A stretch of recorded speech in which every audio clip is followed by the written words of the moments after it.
If there is one book in the Bible that still frightens those who read it carefully today, that book is Isaiah. It speaks of judgment. It speaks of downfall. It speaks of a truth that many people would rather avoid. But the most unsettling part is not that. The most unsettling part is that Isaiah does not seem to have written only for his own time. There is a question that almost no one answers directly. Why is the book of Isaiah still so frightening today? Some say it is because of its prophecies of judgment. Others believe the real fear lies in something even greater. But what is in this book that continues to cause such astonishment through the centuries? And by the end of this story, you will understand why the true impact of Isaiah is not only in the warnings he wrote, but in the revelation hidden behind them. Most people think Isaiah is just another prophetic book, but that is only the surface. Isaiah speaks of sin, rebellion, corrupt leaders, spiritual blindness, judgment upon nations, and warnings that were ignored. In other words, Isaiah did not merely denounce an ancient people. He exposed a human pattern that continues repeating itself. And that is what makes this book so unsettling. But if Isaiah was written so many centuries ago, why does it still trouble those who take it seriously?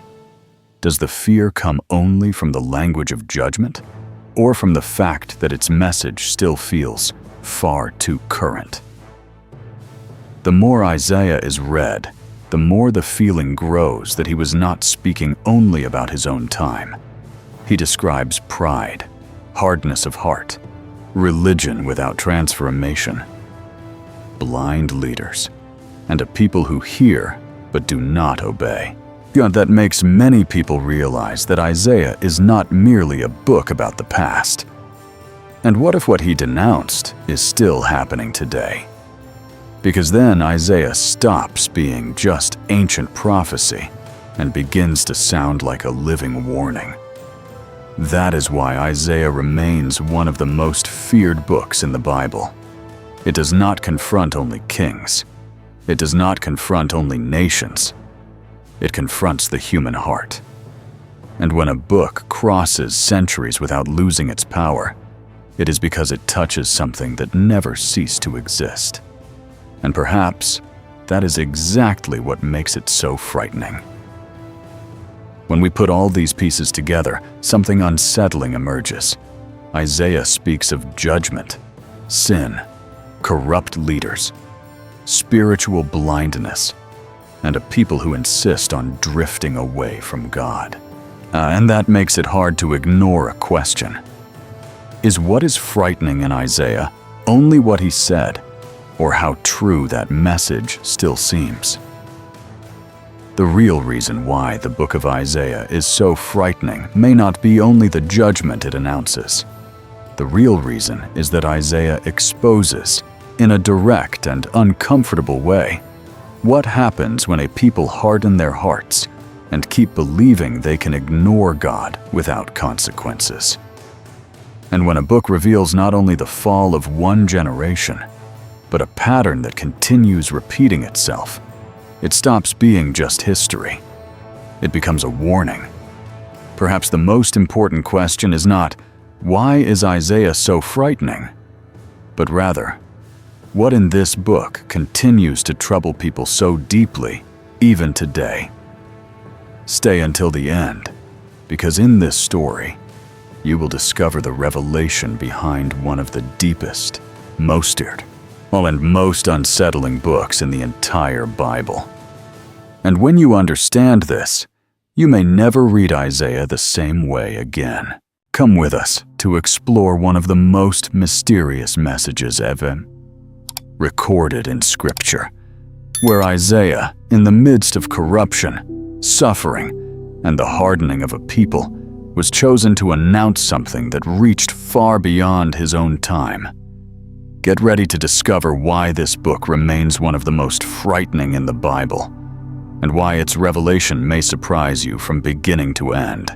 Judah still had an altar, still had feasts, still had people going up to the temple, still had priests offering sacrifices, still had religious words being repeated before everyone. Outwardly, many things still seemed to be standing.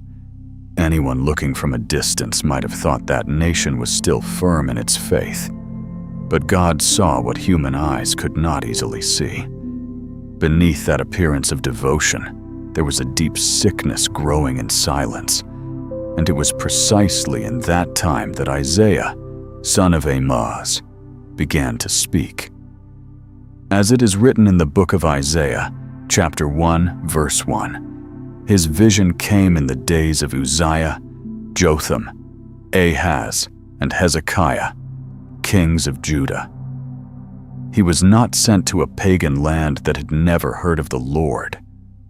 He was sent to a people who knew the commandments, knew the ancient stories, knew the name of God, but were drifting away from him inwardly. Isaiah began his message harshly, because the situation was more serious than the people imagined. He did not come to stroke the nation's pride. He came to tear away the veil of false security. It was as if he were saying, "You still maintain the rituals, but your heart is no longer whole before God." The people gathered, sang, took part in the sacred dates, presented offerings. But life outside the temple told another story. There was injustice in the streets, oppression against the weak, corruption among the leaders, wicked decisions, and a coldness that revealed that religion had remained. But obedience had gone away. This is one of the most frightening parts of the book of Isaiah. It shows that a person can continue attending the sacred place and still be very far from God. In those days, it was possible to see men and women bringing their animals for sacrifice. Religious activity was still alive. The gatherings continued. The important dates were respected. Many surely looked at all this and thought that God must be pleased. But then came the word that pierced the false peace of that generation. As it is written in the book of Isaiah, chapter 1, from verse 11 onward, the Lord asked, "What is the multitude of your sacrifices to me?" That question fell like a sword upon the conscience of the nation. It was not that God despised true worship. The problem was that the sacrifices were being presented by hands that continued practicing evil. Worship was rising, but injustice was rising too. The feast was celebrated, but the orphan was forgotten. Prayer was spoken, but truth was being negotiated away. We can imagine Isaiah looking at that reality and feeling the weight of his mission. He saw the temple full, saw the priests at work, saw the ceremonies happening, and at the same time saw the heart of the nation rotting. Perhaps someone among the people said indignantly, "How can God be displeased? We are still coming. We are still bringing offerings. We are still keeping the feasts." And then the voice of the prophet rose firmly, not by his own will, but because he carried a message from above. "Do not continue bringing empty offerings," the sense of the word said. "Your hands are full of blood." Their religion was alive in appearance, but sick in essence. On a street in Judah, one simple man might have said to another, "But we are still the Lord's people. We are not like the nations around us." And the other might have replied, "Are we really? Then why is there so much evil among us? Why does the poor man find no justice? Why do the powerful always win? Why are God's words heard in the temple, but forgotten at the city gate? This tension matters because the chapter is not speaking of a people ignorant of faith. It speaks of a people accustomed to the language of faith, but who had stopped truly fearing God. This is the kind of spiritual sickness that does not begin with the destruction of the altar. It begins with the destruction of the heart. Isaiah did not use soft words to describe the state of Judah. Still in chapter 1, in the opening verses, the Lord compares the nation to a wounded body, full of bruises, sores, and untreated wounds. It is a strong image, but a very clear one. Judah was not merely making isolated mistakes, but Judah was sick through and through. The head was diseased. The heart was faint. The nation was morally broken down. That means sin had already penetrated every area of life. Injustice was not in one corner. Rebellion was not a small problem. The drifting away from God had already taken up far too much space. The people could still say, "We have a temple. We have worship. We have tradition." But God looked and said, in essence, "You are wounded inside, and you do not even want to admit it." At some point, perhaps a religious leader tried to defend himself. "Isaiah, you speak as if everything were lost. We still have our meetings. We still have our songs. We still have our heritage." And Isaiah, carrying the pain of one who had seen the spiritual reality of the nation, could have answered, "That is exactly why the situation is so serious. You think the movement of ceremonies is proof of health, but God is showing that there is hidden decay behind the appearance." The prophet did not speak because he took pleasure in accusing. He spoke because the truth needed to be told before judgment became inevitable. His mission was already surrounded by suffering, because few things are more difficult than telling a religious people that their religion is not healing their rebellion. The most painful part is that God was not speaking this way because he wanted to humiliate Judah without reason. The Lord was exposing the sickness because there was still time for confrontation and a call to repentance. But at this first moment of the story, the focus is to show the seriousness of the people's condition. The religious feasts, which should have been moments of reverence, but had become a burden before God, because they were not accompanied by broken hearts. The new moons, the Sabbaths, the solemn convocations, all of this is mentioned in Isaiah chapter 1, from verse 13 to verse 15. Practices that no longer pleased the Lord when they were separated from justice and sincerity. The nation wanted to keep the symbols of faith without the surrender of the soul. It wanted the appearance of relationship with God without the transformation that such a relationship demands.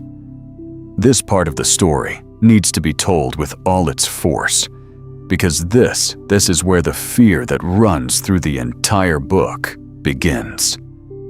The book of Isaiah is frightening because it reveals that someone can lift up their hands in prayer and still carry unconfessed guilt. They can sing sacred songs and still remain hardened, and they can participate in rituals and still remain far away. They can honor tradition and yet have become cold, unjust, proud, and rebellious. This is a truth that does not wound only ancient Judah. It crosses time and reaches any generation that thinks spiritual appearance is enough. Isaiah looked at that nation and knew that the problem was not lack of information. The people knew the law. The people knew the stories of Abraham, Isaac, and Jacob. The people knew the deliverance from Egypt. The people knew who the God of Israel was. And even so, they kept living as though it were possible to please God with their lips, while their hearts remained divided. This contrast increases the tension of the chapter even more. It was not a people without light. It was a people surrounded by light, but too accustomed to it to keep seeing it. But perhaps a mother in Judah looked at her children and said, "Let us go to the temple. Let us do what our fathers did." And that, in itself, was not wrong. The problem was that, upon returning home, that same environment could still be marked by lies, hardness, envy, injustice, and indifference. Perhaps a man went up to worship, and the next day oppressed someone weaker in business, on the land, or in judgment. Perhaps a leader spoke correct words before the people, and, in secret, pursued his own interests. This is the spiritual sickness Isaiah begins to denounce. And it is silent, because outwardly everything still seems to be functioning. But God does not measure spiritual life only by visible activity. He sees the hidden truth. He sees what lies behind the gesture. He sees the intention of the heart. And that is why the first chapter of Isaiah is so strong. It dismantles the most dangerous illusion of all, the illusion that being present in a sacred environment is the same thing as real communion with God. It is not. Judah had presence. Judah had rituals. Judah had a religious calendar. But it was losing fear, justice, truth, and surrender. And when those things are lost, faith remains standing only outwardly. Isaiah did not begin his story with easy comfort. He began with diagnosis, because whoever does not recognize the sickness will never seek a cure. Whoever thinks they are well will not cry out for restoration. The prophet enters the scene like someone turning on the light inside a room where everyone had already grown used to the darkness. That light is uncomfortable. That light reveals. That light takes away false peace. And that is exactly why the book of Isaiah still frightens people today. It does not allow a person to hide behind religious appearance. It forces the question that many avoid. How is my heart truly before God? And so the first movement of this story ends. Judah still prayed, still sacrificed, still celebrated, still gathered.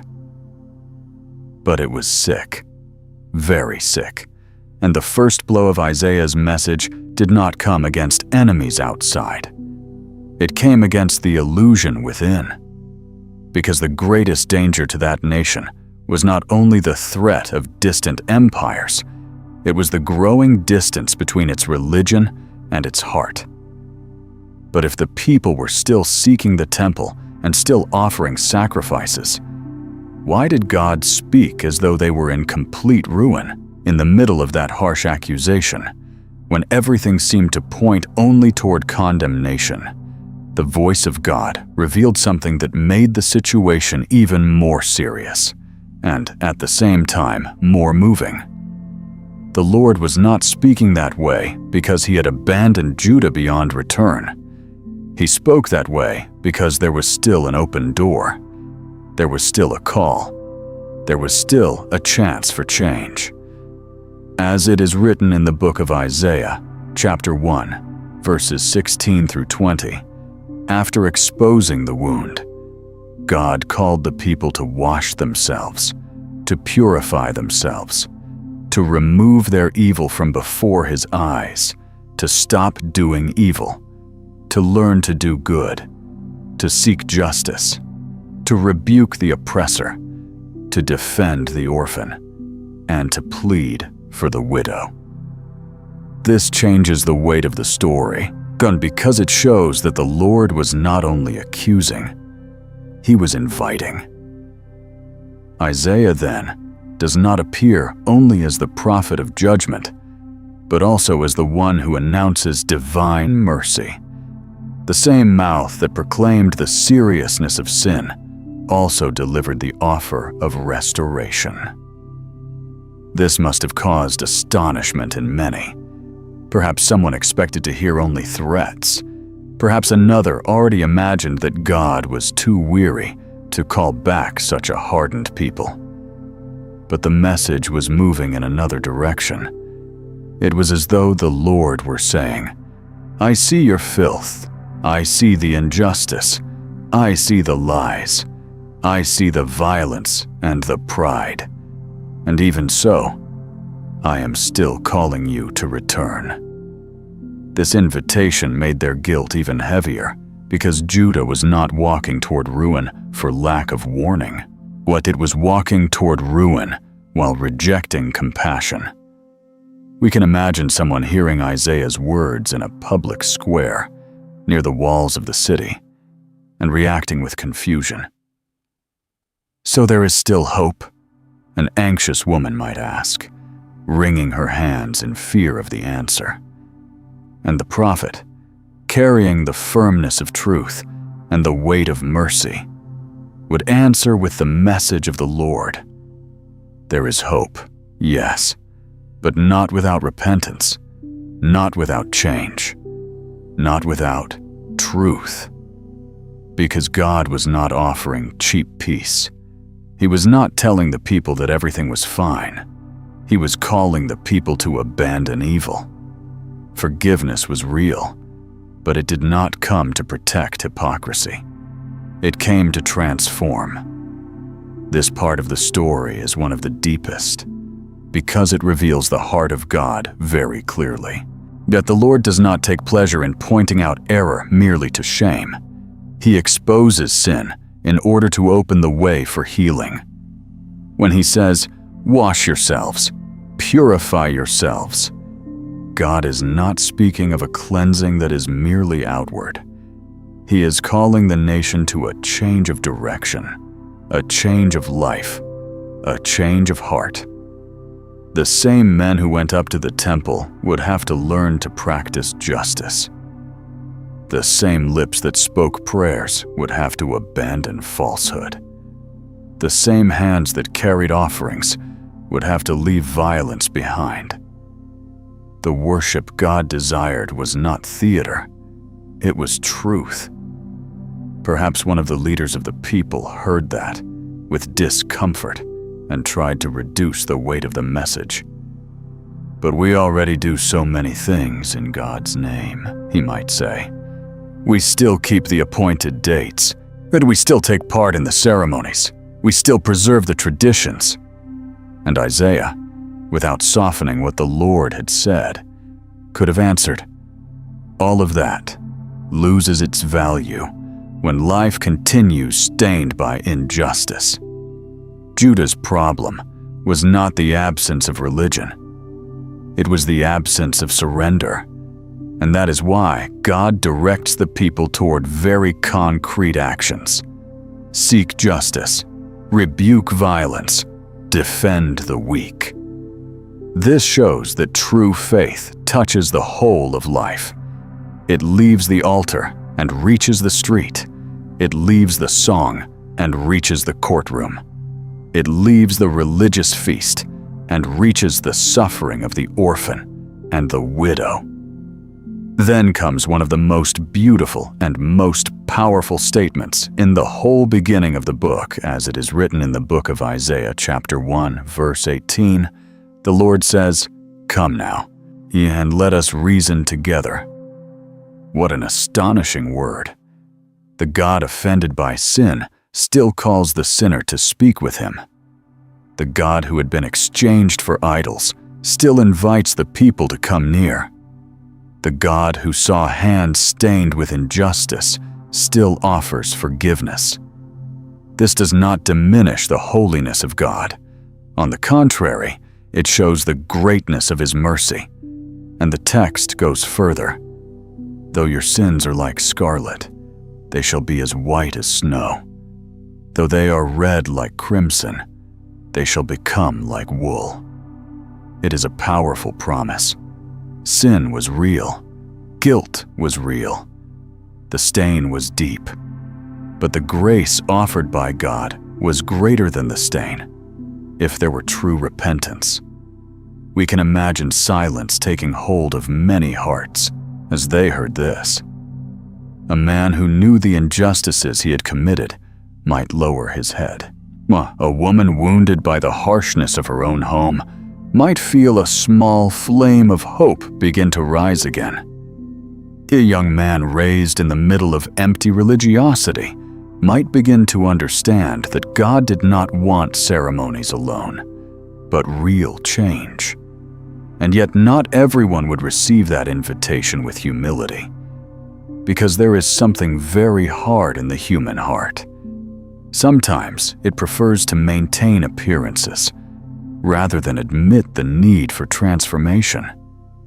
It is right here that the tension between judgment and mercy becomes more intense. God offers forgiveness, but he also speaks clearly about the consequences of refusal. As it is written in the book of Isaiah, chapter 1, verses 19 and 20, the Lord declares that if the people were willing and obedient, they would eat the good of the land. But if they refused and rebelled, they would be devoured by the sword. It was not an empty threat. It was a choice set before the nation. Life or resistance, obedience or rebellion, healing or ruin. The most frightening thing is to realize that Judah was not walking towards suffering because God took pleasure in wounding, but because it insisted on rejecting the path of restoration. This truth weighs far more than a simple word of condemnation, because now there is not only the picture of a guilty nation, there is the picture of a guilty nation that is still being invited. The fear increases because it becomes clear that the people stand before a God who corrects with justice, but also calls with compassion. To reject this God is not merely to make a mistake, it is to despise an outstretched hand. And when mercy is refused, the heart becomes even more hardened. Isaiah therefore was not speaking to a people without hope. He was speaking to a people who were wasting the hope still being offered to them. This detail needs to become very clear in the story. The book is frightening not only because it brings severe denunciations, but because it shows a God who still calls back those who have already deeply defiled themselves. And even so, many prefer to remain as they are. That is what makes Judah's fall so painful. It was not an unavoidable tragedy from the beginning. It was a tragedy fed by the refusal of grace. And so, the second movement of the story closes with an even greater weight than the first, because now we no longer see only the sickness of the nation. We also see the remedy being offered and despised. God accuses, yes, but he accuses in order to heal. God confronts, yes, but he confronts in order to save. God calls, insists, promises purification, and offers a new beginning. And even in the face of all this, Judah kept moving forward as if it were possible to survive without obedience. If God was still offering forgiveness, why did Judah seem to be walking faster and faster toward its own downfall? It was in that time of spiritual sickness, of worship without truth, and of divine invitations being rejected, that one of the most remarkable moments in all of Isaiah's story took place. As it is written in the book of Isaiah, chapter 6, verse 1, it happened in the year of King Uzziah's death. That information is not there by accident. Uzziah had been a strong, well-known, respected king for many years. His death shook the nation, bringing a sense of loss, uncertainty, and change. When such a king died, the people felt that something important was coming to an end. There was insecurity in the air. There were unanswered questions. There was fear about the future. And it was precisely in that setting of instability that Isaiah received a vision that would change everything forever. While he himself says that he saw the Lord sitting upon a high and exalted throne. It was not a vague impression. It was not an ordinary religious thought. It was a revelation so deep, so overwhelming, so holy, that Isaiah's life could never continue in the same way again. The text says that the train of the Lord's robe filled the temple. That image showed greatness, majesty, and authority. While human kings died and earthly thrones trembled, Isaiah was led to see that above everything, there was a throne that remained firm. That alone is already powerful. Judah was surrounded by weakness, fear, and sin. But the Lord was not confused, absent, or threatened. He remained exalted. Around that throne were the seraphim, as it is written in Isaiah chapter 6, verses 2 and 3. Each had 6 wings. With 2 they covered their faces, with 2 they covered their feet, and with 2 they flew. And they cried out to one another, "Holy, holy, holy is the Lord of hosts. The whole earth is full of his glory." That repetition was not exaggeration. It was emphasis. It was revelation. It was as though the whole scene were saying to Isaiah that God is not only powerful, not only great, not only worthy of respect. God is holy. Completely holy. Perfectly holy. Absolutely holy. And this is where the book begins to become even more frightening. Because when the holiness of God moves to the center, everything false, impure, and superficial loses its footing. We can imagine Isaiah paralyzed before what he was seeing. Up to that moment, he already knew the traditions of his people. He already knew the ancient stories. He already understood the value of the temple, the sacrifices, and the sacred words. But now he was not hearing about God through others. Now he was being confronted by the presence of the holy God. There is a huge difference between knowing about God and being broken before his holiness. This was not a beautiful moment merely in a religious sense. It was inwardly devastating. Everything small became smaller. Everything impure became more visible. Everything that was mere appearance lost its force. The text also says that the doorposts shook at the voice of the one who cried out, and the house was filled with smoke. As it is written in Isaiah chapter 6, verse 4, the whole scene carried the weight of a majesty before which nothing could be treated lightly. It was not an ordinary gathering. It was not a repeated ceremony. It was the collision between divine holiness and human frailty. Isaiah did not come out of that vision more proud, as though he had received a privilege to exalt himself. He came out more humbled, more aware, more shaken. And that reveals something profound about true encounters with God. They do not inflate a man. They put him in the right place. Perhaps before that moment, Isaiah already saw Judah's sins clearly. Perhaps he already perceived the corruption of the leaders, the injustice in the streets, and the hardness of the people. But now, the vision was not beginning with the nation's sin. It was beginning with God's holiness. And that changes everything. Because when a person first looks at human wickedness, he may indeed become indignant. But when he looks at the holiness of the Lord, he understands the gravity of sin in another way. The problem stops being merely social, political, or moral, and it becomes spiritual in the deepest sense. To sin is not merely to do something wrong before people, it is to live outside the purity, the truth, and the will of the holy God. Perhaps someone, if they could have spoken to Isaiah in that instant, would ask, "What are you seeing?" And Isaiah would not be able to answer the way someone describes an ordinary event. He might say only with a broken voice, "I am seeing the Lord."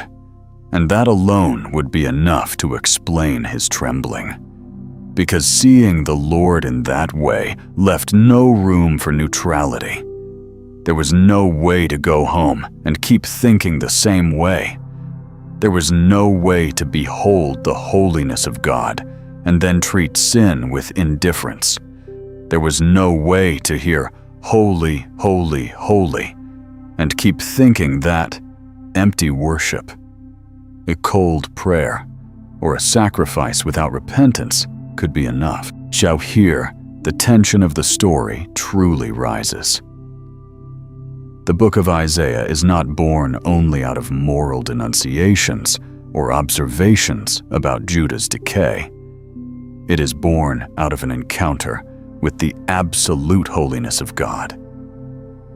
That explains why its message is so heavy, so deep, and so penetrating. Isaiah was not merely irritated by the corruption of his time. He had seen the contrast between the purity of the throne and the misery of the human heart. He had seen heaven proclaiming the holiness of God while the earth was full of people living as though they could ignore him. He had seen the majesty before which kings are small, nations are fragile, and all human righteousness reveals its limitation. It is also important to notice the connection between this moment and everything that has already been said in the previous chapters. God, the people thought they could maintain religion without transformation. They thought God would receive feasts, sacrifices, and words, even with a divided heart. But now Isaiah is brought to the center of the truth. God is not someone impressed by appearances. God is holy, and before holiness, every mask falls. This is one of the secrets of the fear that runs through the book. The problem was not only that Judah had drifted away. The problem was as from whom Judah had drifted away. It was not from a mute idol. It was not from an empty tradition. It was from the exalted, holy, and glorious Lord. The more we think about this, the more we understand why Isaiah would never forget this vision. Kings would die, generations would pass, prophecies would be fulfilled, wars would come, judgments would fall, promises would be made. But that encounter would continue burning inside him. Every word he would later speak would pass through that fire. Every denunciation he would make would have as its backdrop the holiness he had seen. Every hope he would announce would be born from a God who still remains on the throne. That is why this moment is not a detail in the story. It is the turning point. It is the place where the prophet stops merely observing the sickness of the nation and begins to speak out of an encounter that marked him forever. And there was still more to come, because seeing the holiness of God does not only change the way a person sees the world. First, it changes the way a man sees himself. Isaiah was still about to discover that in the most painful and truthful way possible. After seeing the holiness of God from so near, Isaiah could never again look at himself, at the people, or at the world in the same way. If you want more people to receive messages like this as well, subscribe to the channel and leave your like. Your support helps us continue sharing deep content like the book of Isaiah, where judgment is not the end, and hope begins to arise precisely when everything seems to be in ruins. And the next part of this journey will show why this prophecy is still so alive today. That encounter did not produce in Isaiah a feeling of personal greatness. It produced the opposite. Before the holiness of the Lord, he did not feel strong, special, or superior to others. He felt exposed. He felt small. He felt completely unable to remain standing because of what he saw in himself. As it is written in the book of Isaiah, chapter 6, verse 5, his reaction was immediate and painful. "Woe is me, for I am undone.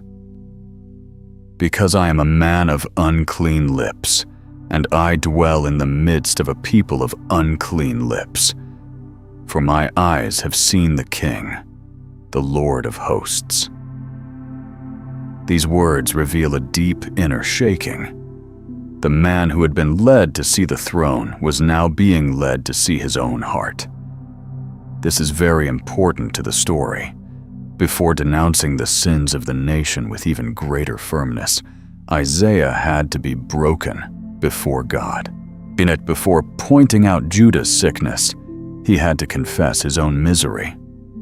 This shows that Isaiah's message is not born out of arrogance. It is not born from the pride of someone who thinks he is better than the people. It is born from the fear of a man who was wounded by divine holiness, and who, because of that, could no longer hide the truth, not even about himself. He did not say only, "The people are unclean." He said, "I am a man of unclean lips." That confession changes everything. The prophet does not begin above the people. He begins by recognizing that he too needs mercy. We can imagine the inner struggle of that moment. Isaiah had heard the seraphim proclaiming, "Holy, holy, holy." He had seen the Lord exalted upon the throne. He had beheld the glory that filled everything. And then, like light entering a dark place, the holiness of God revealed what was hidden in the man. His lips, precisely his lips, became the center of his confession. This was not a small thing.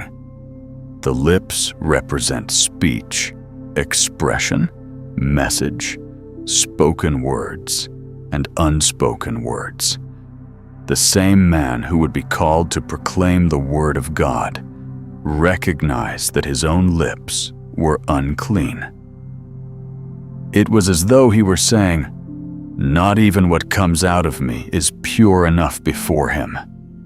Perhaps at another time, Isaiah might have thought that his position, his knowledge, and his mission placed him in a secure place. But in that instant, every false security fell. Before the Lord, he did not rely on the tradition of his people, nor on the temple, nor on any human work.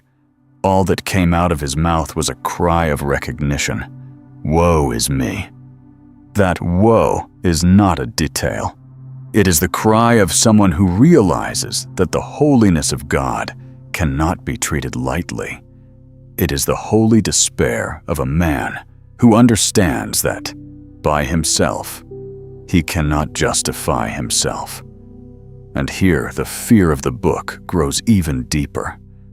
Because now we are not only before the sin of a nation, we are before the truth that no one remains clean before God by his own strength. This is one of the strongest parts of all Isaiah's story. The book is frightening, because it leaves no room for the false idea of human purity.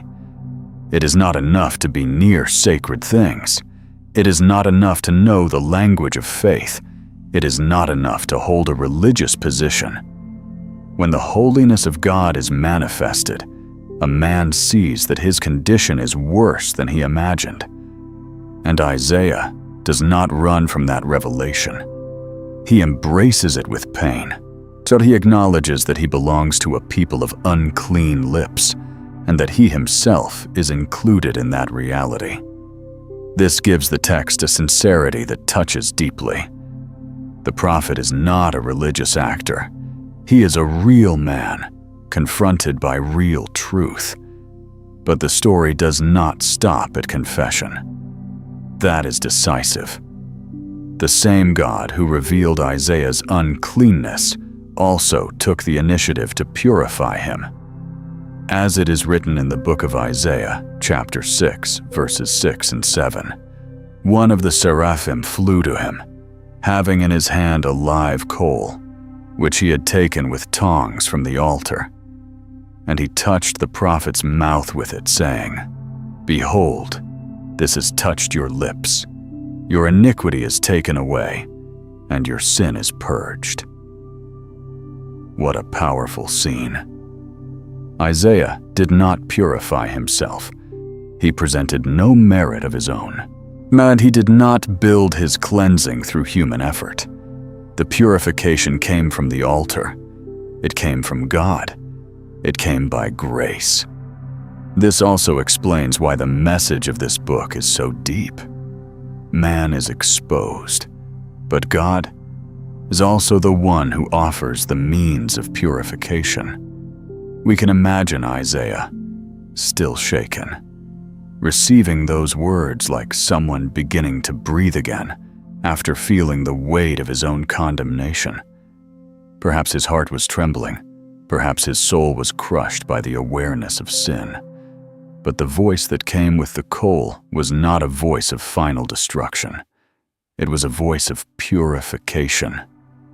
Your iniquity is taken away. That means God did not only show the wound, God treated the wound. He did not only reveal the uncleanness, He also provided cleansing. He did not only bring down pride, He also raised the man for a new purpose. Well, this part of the story must be told with care and force because it shows a truth that runs through all Scripture. No one approaches God safely because of his own goodness. When Isaiah saw the Lord, he did not find in himself any reason for confidence. He found guilt, and that applies not only to him, but to every human being. What changes the story is not the moral quality of man. It is the grace of God that touches, cleanses, and sets apart for what He wants to do. That is why the fear in Isaiah is not only heavy, it is also holy and transformative. God doesn't want only to frighten, He wants to purify. Perhaps someone in Judah, later hearing the prophet's message, might ask, "How do you speak with such certainty? How are you able to bear the weight of these words?" And Isaiah might answer with humility, "Because I was first broken, and because I was first confronted, because I know that I am not pure by myself, because the God who will send me is the same God who purified me." This makes the prophet even more genuine. He does not announce judgment like someone observing from the outside. He announces it as one who knows his own need for grace. There is also here a contrast that deepens the narrative tension. The people of Judah offered sacrifices, kept feasts, repeated religious practices, but went on without real change. Isaiah, however, goes through a purification that comes from the altar and reaches the root of the problem. It is not appearance. It is not an empty ceremony. It is transformation received before God. This shows the audience that the center of the book is not the ritual itself, but the true encounter with the holy God who confronts and purifies. And when that happens, no one comes out the same. Now the prophet was no longer only aware of divine holiness and human uncleanness. He had also experienced the merciful action of God upon his own life. But that touch did not come only to comfort him. It came to prepare him. Because right after the purification, the question would come that would forever change the course of his mission. But if even the prophet needed to be purified before speaking, how serious was the mission he was about to receive? Then Isaiah heard a voice that not only comforted him, but summoned him. As it is written in the book of Isaiah, chapter 6, verse 8, the Lord asked, "Whom shall I send, and who will go for us?" After being broken, after confessing his uncleanness, after receiving the purification that came from the altar, Isaiah was no longer in the same place as before. The man who had recognized his sin now found himself before a calling, and his response was quick, humble, and wholehearted. "Here am I. Send me." These words are well known, strong, and inspiring. But what comes after them makes everything much heavier than it appears at first glance. Because Isaiah was not being sent to a people ready to listen. He was being sent to a resistant generation, wounded inwardly and hardened before the truth. That many people imagine the calling of a prophet as a moment of honor, triumph, and recognition. But with Isaiah, it was different. The vision did not end in applause. It did not end with a promise of acceptance. It did not end by saying that everyone would receive his message with tears, repentance, and reverence. On the contrary, from the very beginning, God revealed that the mission would be painful. As it is written in the book of Isaiah, chapter 6, verses 9 and 10, the Lord said, "Go and tell this people, hear indeed, but understand not, and see indeed, but perceive not. Make the heart of this people fat, and make their ears heavy, and shut their eyes."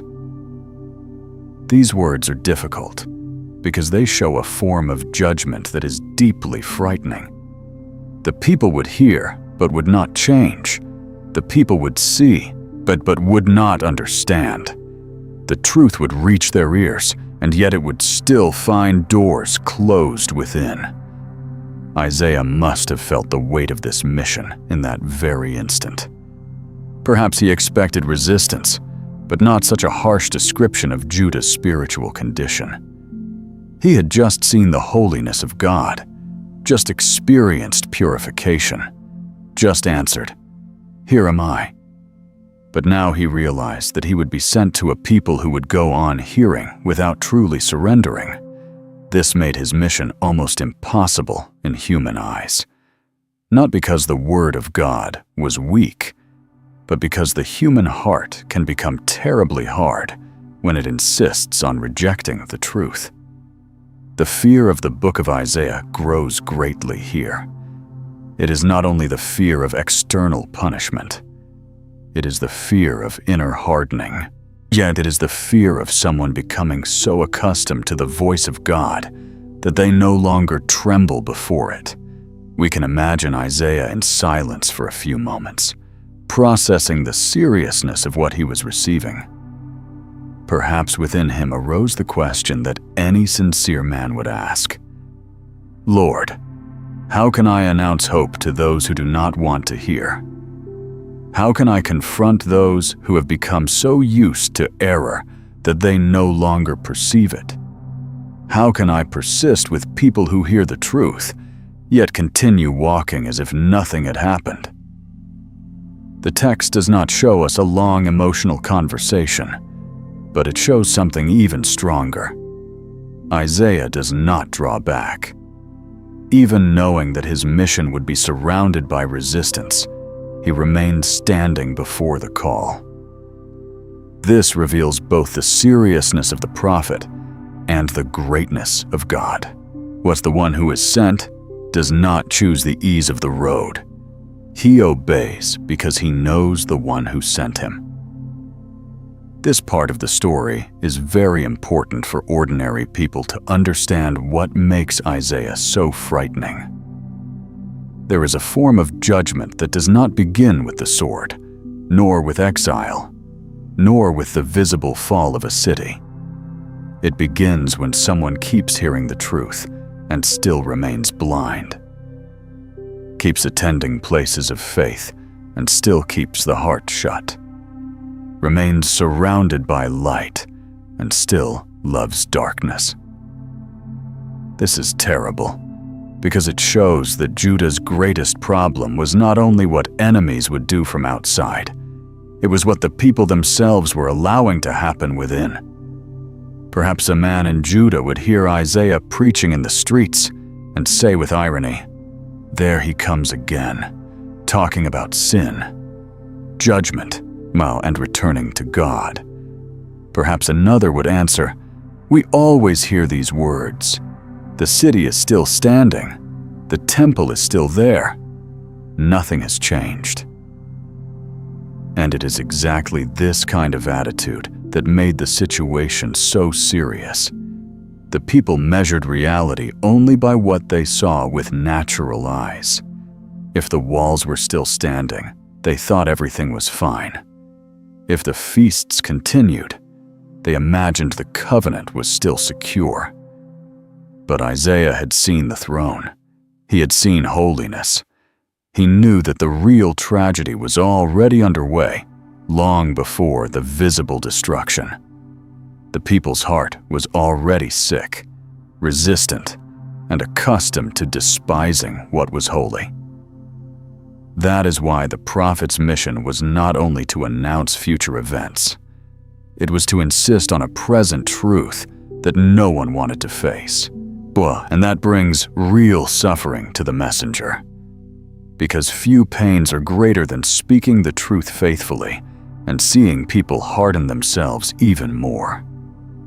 Isaiah would not carry only difficult words.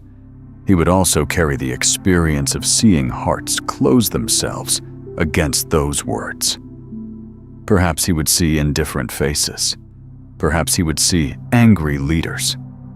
Perhaps he would see people defending themselves, justifying their own sins, accusing the prophet of exaggeration. All of this is part of the weight of this calling. Isaiah's calling is not romantic. It is sacrificial. Then Isaiah asks a question that shows his humanity and his astonishment. "Lord, how long?" As it is written in the book of Isaiah, chapter 6, verse 11. That question is deeply moving. It shows that the prophet did not hear the mission in a cold way. In that he felt the weight of what it meant to speak for so long to those who did not want to bend. And the answer he receives is hard. Until the cities lie waste, until there are no inhabitants, until the land is utterly desolate. In other words, the hardening would continue until judgment advanced in visible form. This raises the tension even more, because it shows that the continual refusal of the truth is not without consequence. The people may ignore the word for a time, but not forever. Even so, the text does not end without a thread of hope. At the end of this section, in Isaiah chapter 6, verse 13, appears the idea of a remnant, of a stump, of a holy seed.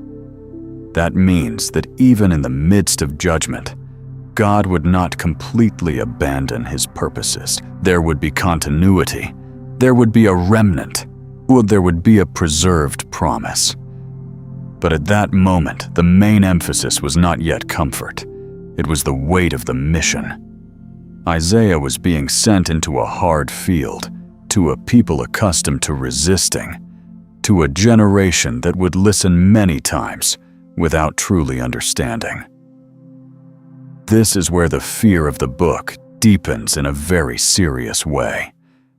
What is frightening in Isaiah is not only the presence of sin, nor only the holiness of God, nor merely the need for purification.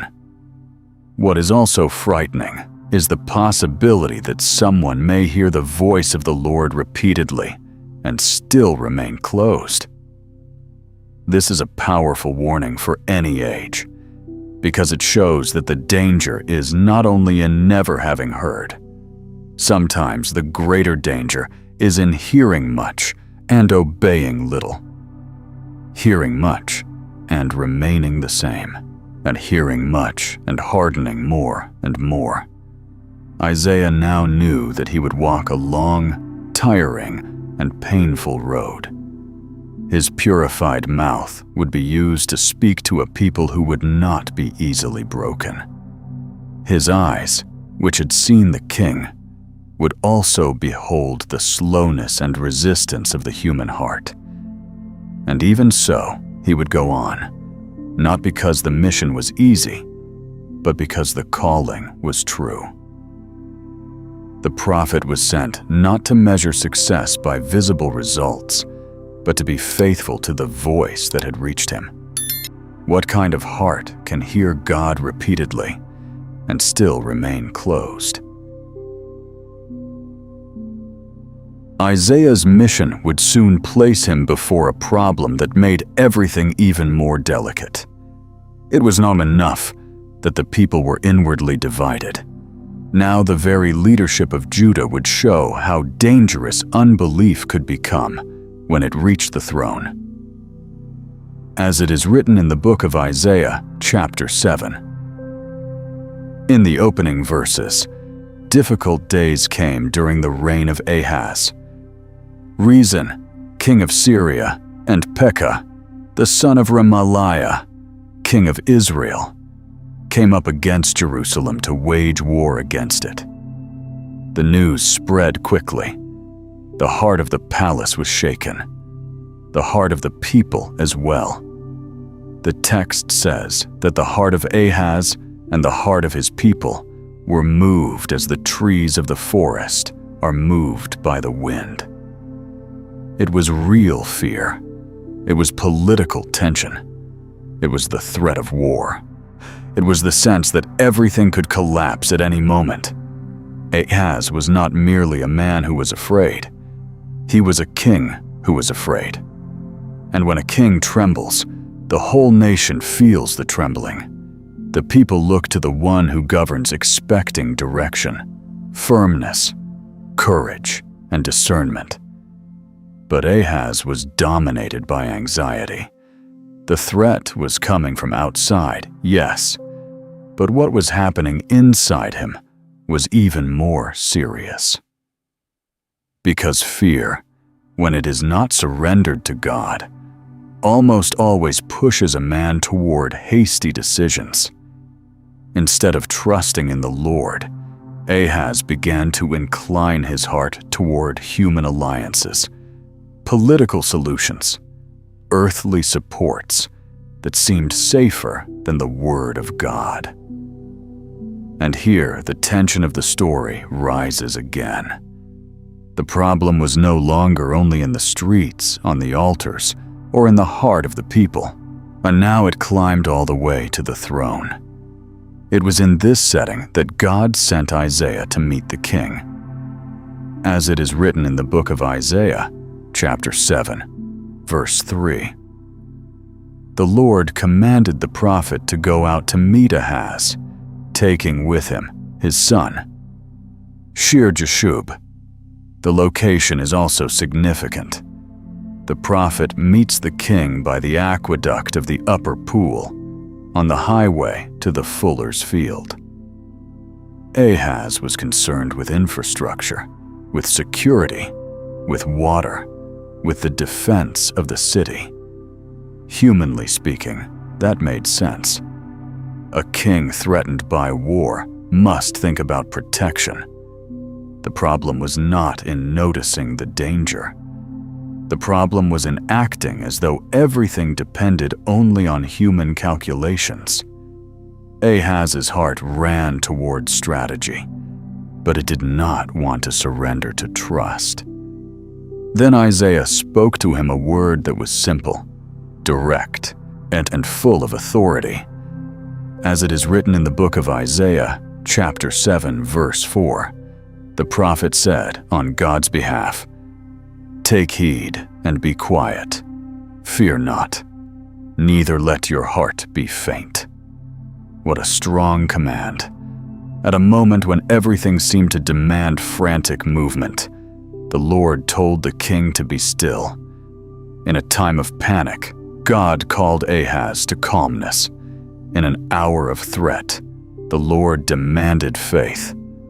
Isaiah also described the enemies as two smoking firebrands, like pieces of wood almost burned out, still giving off smoke, but already losing their real strength. What seemed to Ahaz like inevitable destruction was, before God, nothing more than a limited threat. We can imagine the king hearing these words and struggling inwardly. Perhaps he thought, "How can I be quiet? How can I not fear if armies are rising against me? How can I trust if the situation is so vulnerable?" And that is precisely the central point of the chapter. Faith is not required when everything seems under control. Faith is required when the pressure tightens.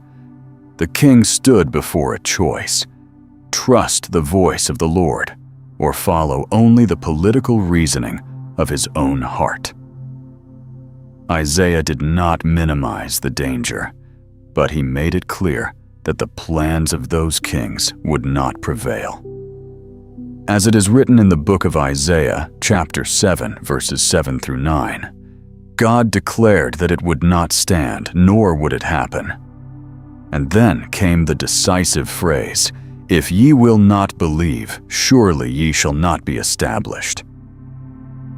This word is an important key to understanding Ahaz. The king's greatest problem was not lack of information, and he had a prophet standing before him, bringing direction from God himself. The problem was lack of faith. He wanted security, but not by the path of trust. He wanted stability, but without surrender. He wanted to escape collapse, but not rest in the word of the Lord. This is deeply current and deeply frightening, because it shows that a man can stand before a clear promise and still prefer to lean on what he can control with his own hands. Ahaz trembled, but he did not want to believe. He wanted a solution without dependence. He wanted deliverance without submission. Then, God did something even more astonishing.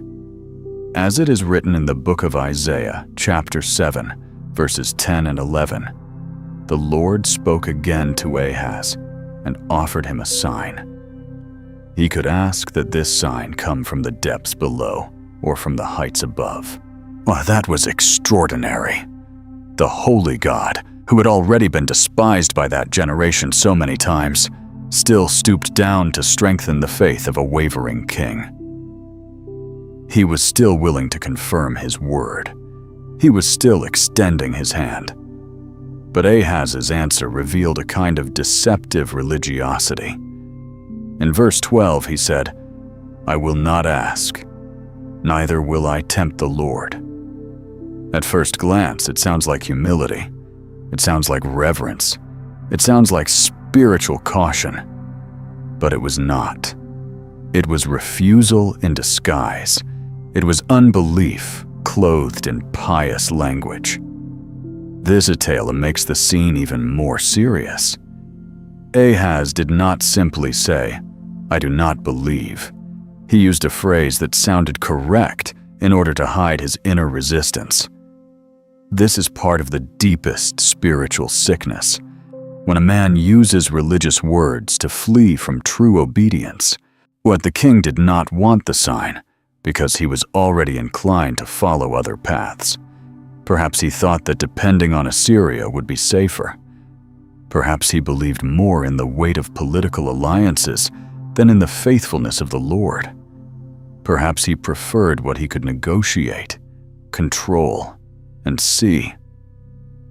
And how many times has that happened with other men throughout history as well?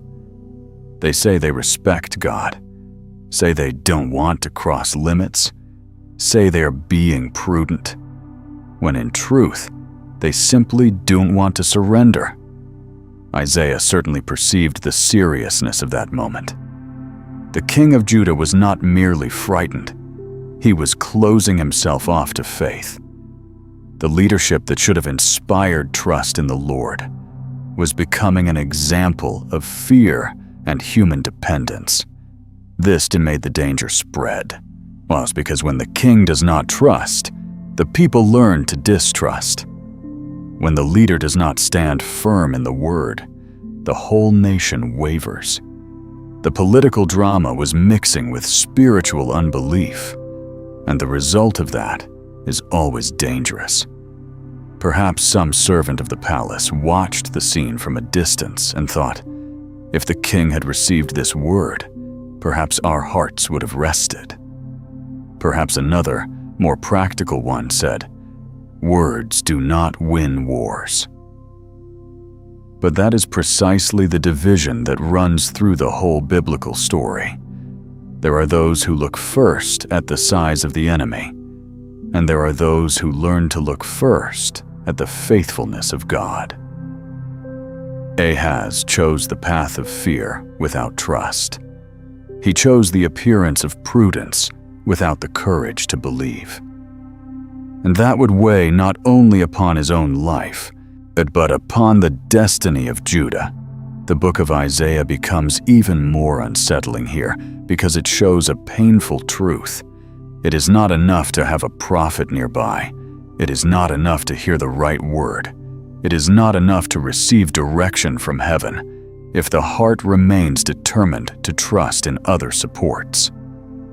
Ahaz stood before the opportunity to be established in the Lord. But instead of that, he preferred to remain bound to human calculation. And when leadership follows that path, the shaking ceases to be merely individual. It becomes national. The crisis was not yet over. The Word of God would still reveal something much greater in that same context. Because even in the face of the king's unbelief, the Lord would not end his message without leaving behind a promise that would cross generations. But if even the king chosen to lead the people refused to trust God, what would still remain for Judah besides collapse? Ahaz's refusal did not bring God's speech to an end. This is one of the most impressive things in this story. The king had been called to trust. He had received a clear word. He had even heard the offer of a sign. And even so, he chose to hide behind empty religiosity so that he would not truly surrender. Humanly speaking, it would be easy to imagine that at that moment the Lord would simply fall silent and leave the king alone with his choices. But God did not do that. As it is written in the book of Isaiah, chapter 7, verses 13 and 14, Isaiah answered firmly, "Hear ye now, O house of David. Is it a small thing for you to weary men? But will ye weary my God also? Therefore the Lord himself shall give you a sign." This word changes the course of the scene because it shows that hope would not be born from Ahaz's faith. It would be born from God's own initiative. This is a very profound turning point. The king did not deserve a sign. The house of David, at that moment, was not setting an example of trust. The leadership had wavered. The heart had hardened. The opportunity to believe had been despised. But even so, God decided to speak. This reveals something that runs through the whole book of Isaiah. The mercy of the Lord is greater than human worthiness. The promise did not come as a reward for the king's faithfulness. It came as an expression of God's faithfulness to his own purposes. When man fails, God still remains God. When leadership wavers, the Lord still governs history. When the house of David trembles, the divine covenant does not fall with it. Then Isaiah announces one of the best known and deepest words in all Scripture. Behold, a virgin shall conceive, and bear a son, and shall call his name Emmanuel. As it is written in the book of Isaiah, chapter 7, verse 14. In that moment of fear, war, and unbelief, a promise arises that seemed to go far beyond the immediate crisis. The name Emmanuel means God with us, and that, by itself, was already a blow against despair. Because Judah was looking at armies, threats, and alliances. God, however, was pointing to his own presence. The king wanted human securities. The Lord answered with a sign that placed the center of hope not in the skill of men, but in the divine presence. We can imagine the impact of these words in that setting. Perhaps some officer of the palace thought, "What does this mean now? We are surrounded by enemies. The king is shaken. The people are afraid. And the prophet speaks of a son." Perhaps someone more sensitive to faith realized that something much greater was happening, because that promise did not sound like a simple political answer. It sounded like a marker, like a word carrying layers deeper than Ahaz's generation could immediately understand. Isaiah was not merely saying that the crisis would pass. He was revealing that God himself would preserve his promise in a way that went beyond the despair of that hour. It is right here that tension and emotion mix in a very special way. The book of Isaiah is frightening because it shows the hardness of the human heart, the seriousness of sin, and the inability of leadership. But it also surprises because, even in the midst of all this, God keeps pointing toward redemption. The contrast is strong and moving. On one side, a fearful, yet unbelieving king, inclined to seek help in human alliances. On the other, a holy God who still speaks, still promises, and still opens a door to the future. Human misery does not cancel divine promise. This is one of the great threads of hope in the book.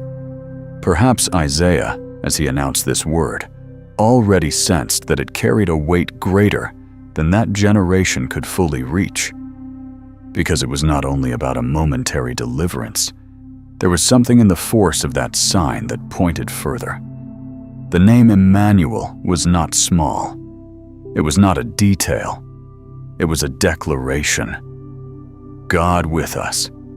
In a time when everything seemed to say that the nation was alone, vulnerable, and lost, the Lord spoke of presence. In a setting where the king did not trust, but God kept declaring that his plan did not depend on Ahaz's spiritual stability in order to keep moving forward. This part of the story also teaches something very important about the way God acts. Sometimes, men think that hope can only be born when they finally get everything right. When leadership becomes perfect. When the people become worthy. When the situation becomes favorable. But Isaiah shows the opposite. Very often, God's hope arises precisely when the human situation is most exposed in its weakness. Not because God approves of sin, but because his faithfulness is not born from our strength, This humbles human pride, and at the same time, deeply comforts those who have already perceived their own limitation. We can imagine a simple man of Judah commenting with his family after hearing the prophecy. "I do not understand everything, but I know that the Lord has still not left us." And perhaps a mother, looking at the fear around her, kept that word in her heart. God with us. Even without understanding all the dimensions of that promise, the simple idea that God would not abandon his people was already a breath of life in the midst of suffocation. But Isaiah knew that this word could not be reduced to a beautiful phrase to calm emotions. It was a serious, deep promise tied to the faithfulness of the Lord throughout history. While Ahaz evaluated threats and calculated political escape routes, God was speaking of something that could not fit within human maps. While the king was bound to the fear of the present, the Lord pointed to a future that would be born from his own will. This shows how God's vision is always above man's vision. Ahaz saw the crisis before his eyes. God saw all history before his throne. The king measured military forces. The Lord spoke of a sign carrying redemption. The ruler leaned on what he could manipulate. God declared what only he could fulfill. This promise, however, also increased the weight of the spiritual responsibility of that generation. Because if even in the middle of unbelief, the Lord continued speaking of hope, then human hardness became even more serious. The book is frightening here for another reason, not only because it shows the decay of man, but because it shows the astonishing patience of God. And when divine patience is despised, judgment becomes even more serious. Judah was not being left in the dark. Judah was still receiving light. And that light came accompanied by a promise that would cross time. That Isaiah would still go on revealing other words of hope, other signs of comfort, and other prophecies pointing toward a greater future. But here, in this moment, the sign of Emmanuel rises like a pillar in the middle of the storm. The king did not deserve it. The nation did not deserve it. And even so, God spoke. That should break any sensitive heart, because it reveals that the Lord does not act only in response to human faithfulness. He also acts in faithfulness to his own name and his eternal purpose. Now, however, a question began to grow silently behind that promise. It was not only the question of how Judah would escape that crisis. It was something deeper, something greater. Something that went beyond the time of Ahaz. Because if this promised son carried the name God with us, then his coming could not be small, ordinary, or limited to that moment of war. But who was this promised son? And why did his coming seem to carry a weight far greater than that generation could understand?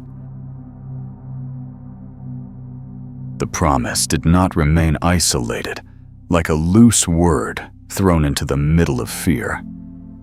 As Isaiah's message unfolded, it began to take on clearer, deeper, and more surprising contours. The prophet kept speaking to a nation surrounded by threats, pain, and hardness of heart. But in the midst of such a heavy setting, the Lord caused a word of hope to rise that seemed to shine through the cracks of judgment. As it is written in the book of Isaiah, chapter 9, from verse 1 onward, the prophet declared that affliction would not last forever. The land that had known contempt would not remain in eternal humiliation. The people who walked in darkness would see a great light. Those who dwelt in the region of the shadow of death would be reached by brightness. These words were too strong to be treated as simple emotional comfort. Isaiah was not offering pretty phrases to distract the people from pain. He was announcing that darkness would not have the final word. That, in itself, was already astonishing. Because Judah was still under tension. The weight of rebellion was still real. External threats had not disappeared as if they had never existed. The hardening of the human heart was still a deep problem. And even so, God spoke of light. This contrast begins to reveal one of the most powerful marks of the book of Isaiah. It knows how to descend into the depths of suffering without losing sight of the promise. It knows how to speak of judgment without extinguishing hope. It knows how to show the seriousness of sin without hiding the possibility of redemption. We can imagine someone hearing this word and feeling the heart struggle between fear and relief. And a man weary from political instability might ask, how can there be light if everything around us still seems so uncertain? A woman marked by the harshness of those days might think, is there still a future for a people like this? And the prophet's answer did not come from the visible situation. It came from the purpose of God. Isaiah spoke as one who knew that true hope is not born from improved circumstances, but from the faithfulness of the Lord. The promised light did not depend on the perfection of the people, nor on the courage of the king, nor on the hard strength of armies. It depended on God's action. The text goes on to say that the Lord would multiply the nation and increase its joy. As it is written in the book of Isaiah, chapter 9, verse 3, there would be rejoicing as in the time of harvest, as when spoils are divided. And Isaiah used images the people knew well: harvest, victory, joy after tension. But that happiness was not yet in their hands. It was something announced on the horizon. And that makes the scene very interesting. Hope in Isaiah is not an easy and immediate emotion. It is a promise sustained by the Word of God, even when the present still feels heavy. The people had to learn to hear what they could not yet fully see. Then the prophet speaks of deliverance. In verse 4, he recalls the heavy yoke, the rod that struck the shoulder, the staff of the oppressor. And he says that this would be broken, as in the day of Midian. That comparison brings to mind a time when God gave his people an unlikely victory, not by abundant human strength, but by his own intervention. Isaiah is teaching something important here. When the Lord decides to deliver, he does not depend on the logic of men. The same nation that now saw itself as small, weak, and cornered needed to remember that God has the power to break yokes and change circumstances. This did not lessen the pain of the present, but it kept despair from becoming absolute. Then the promise reaches its deepest and best-known point. As it is written in the book of Isaiah, chapter 9, verses 6 and 7. For unto us a child is born, unto us a son is given, and the government shall be upon his shoulder. This phrase is one of the most astonishing in the whole book. God's answer to a crisis full of weight, darkness, and threat is not presented first as an army, nor as a proud king, nor as a political treaty. It is presented as a child. That alone breaks every human expectation. When the people think of strength, God speaks of a son. But when the nation thinks of defense, the Lord points to a child. When fear searches for earthly greatness, the divine promise appears in the form of apparent fragility. But this child is not ordinary. Isaiah describes him with names and attributes that make the mystery and greatness of the promise even greater. He is called Wonderful Counselor, Mighty God, Everlasting Father, Prince of Peace. Each of these expressions carries enormous weight. This is not a small, temporary leadership limited to the problems of one age. This is someone whose authority, wisdom, and peace go beyond everything Judah had ever known. The text also says that of the increase of his government and peace, there will be no end, upon the throne of David and over his kingdom, to establish it and uphold it with judgment and justice, from now on and forever. This makes the promise grow before the eyes of those who hear it.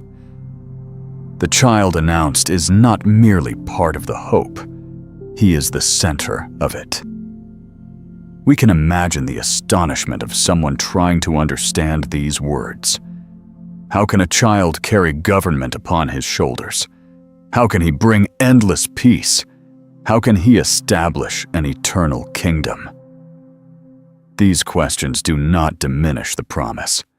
On the contrary, they show that it goes far beyond the immediate understanding of that generation. Isaiah mixes nearness and mystery. He speaks of a son, something the people understand. But he also speaks of a kingdom without end, of lasting peace, of an authority that does not wear out. And in doing so, he forces the listener to perceive that divine hope is greater than the current crisis. Much greater. Here the tension grows in a different way. Yet it is no longer only the weight of judgment pressing the soul. Now it is the greatness of the promise that begins to provoke astonishment. The audience realizes that Isaiah is not an ordinary book. It is not only denunciation, nor only comfort. It is a mixture too deep of fear and hope, of judgment and redemption, of human weakness and eternal promise. The same prophet who exposes the hardened heart of the people also announces a future so great that it seems to stretch beyond centuries. This gives the book a unique power. It confronts and lifts up. It wounds and comforts. It shakes and sustains. Perhaps Isaiah, as he spoke these words, knew that not everyone would immediately understand the depth of what he was saying. But he also knew that the Word of God is not empty. The promised child, the Son given, the Prince of Peace, Tuti, was not poetic imagination. He was a firm promise. He was part of God's plan to answer not only Judah's fear, but the far greater problem that ran through the human heart. Because in the end, the most dangerous darkness was not only that of the days of war, it was the spiritual darkness that caused man to live far from the Lord. And the announced light pointed precisely to that. God would bring an answer that would go deeper than any political or military solution. The final phrase of this passage is also powerful. Isaiah says that the zeal of the Lord of hosts will perform this. That means the fulfillment of the promise would not depend on human stability, nor on the courage of rulers, nor on the purity of the nation. It would be the work of God Himself. This comforts, and at the same time humbles. It comforts, because it shows that hope is not lost in the hands of men. It humbles, because it proves that redemption is not born from our ability, but from God's commitment to His purpose. Now the listener's heart is no longer only oppressed by the weight of sin and judgment. It is also unsettled by the greatness of the promise. God's answer would come through a child, And that seemed too simple to be simple, too small to be small, too mysterious to fit only within the crisis of those days. If God's answer would come through a child, then perhaps Isaiah's greatest secret was hidden within the promise itself. The promise of the light and of the child who would come did not erase the harsh reality of the present. Before the people could understand the full depth of the hope that had been announced, Isaiah still needed to show clearly why the judgment was so just and why Judah's pain could not be treated as mere bad luck in history. Then the prophet presented an image that was easy to understand, but impossible to forget. As it is written in the book of Isaiah, chapter 5, from verse 1 to verse 7, he began to sing about his beloved and about his vineyard. At first, the language seemed gentle, almost like a song of care and dedication. But little by little, the sweetness of the image gave way to one of the strongest accusations in the whole book. Isaiah speaks of a vineyard planted on a very fruitful hill. It was not just any land, and it was a place chosen with care. The owner dug the ground, cleared the stones, planted it with the choicest vine, built a tower in the midst of it, and also hewed out a wine press there. All this shows attention, investment, protection, and expectation. The owner was not negligent. He did not plant carelessly. He did not abandon the vineyard to its fate. He did everything that could be done so that it might produce good fruit. This part of the story is essential because it answers a lie the human heart likes to tell itself. The lie that God failed first. Isaiah makes it clear that the problem did not begin with a lack of divine care. The problem began with the people's response. We can imagine the people hearing this song and nodding at first. Perhaps someone said, "This man took very good care of his vineyard." Another might add, "With so much care, the natural thing would be to harvest good grapes." And that was exactly the recognition Isaiah was leading them toward. Because then comes the question that cuts like a knife. And he looked that it should bring forth grapes, and it brought forth wild grapes. Instead of the expected fruit, bad fruit came out. Instead of sweetness, bitterness. Instead of a faithful response, disappointment. This is a deeply painful image. The owner does not find what his dedication justified. The vineyard received everything it needed to flourish, but it produced what wounds the heart of the one who cared for it. Soon after, the prophet calls the inhabitants of Jerusalem and the men of Judah to judge between the owner and his vineyard. As it is written in the book of Isaiah, chapter 5, verses 3 and 4, but the Lord himself asks, "What could have been done more to my vineyard that I have not done in it?" That question carries great weight, because it is not only a cold accusation, it is an exposure of human ingratitude. God is not speaking like someone far away. He is speaking like one who cared, protected, waited, and in the end was betrayed by the result. Judah's problem was not a lack of spiritual privilege. It was not a lack of opportunity. It was not abandonment. On the contrary, the people had received much. They had covenant, law, prophets, temple, promises, direction, and correction. And even so, they responded with corruption.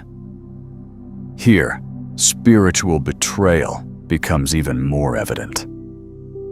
Judah was not a vineyard forgotten in some dry corner. It was a beloved vineyard surrounded by care. That makes its failure even more serious. Because the greater the care received, the more serious the responsibility for the fruit. Perhaps a simple man, hearing Isaiah, began to grasp the weight of the comparison. "Then we are this vineyard," he might say quietly, and another would answer with discomfort, "If we are, then the blame cannot be put on God." That is exactly it. The Lord looked for justice, but he saw bloodshed. He looked for righteousness, but heard a cry. As it is written in verse 7, the final explanation removes every doubt.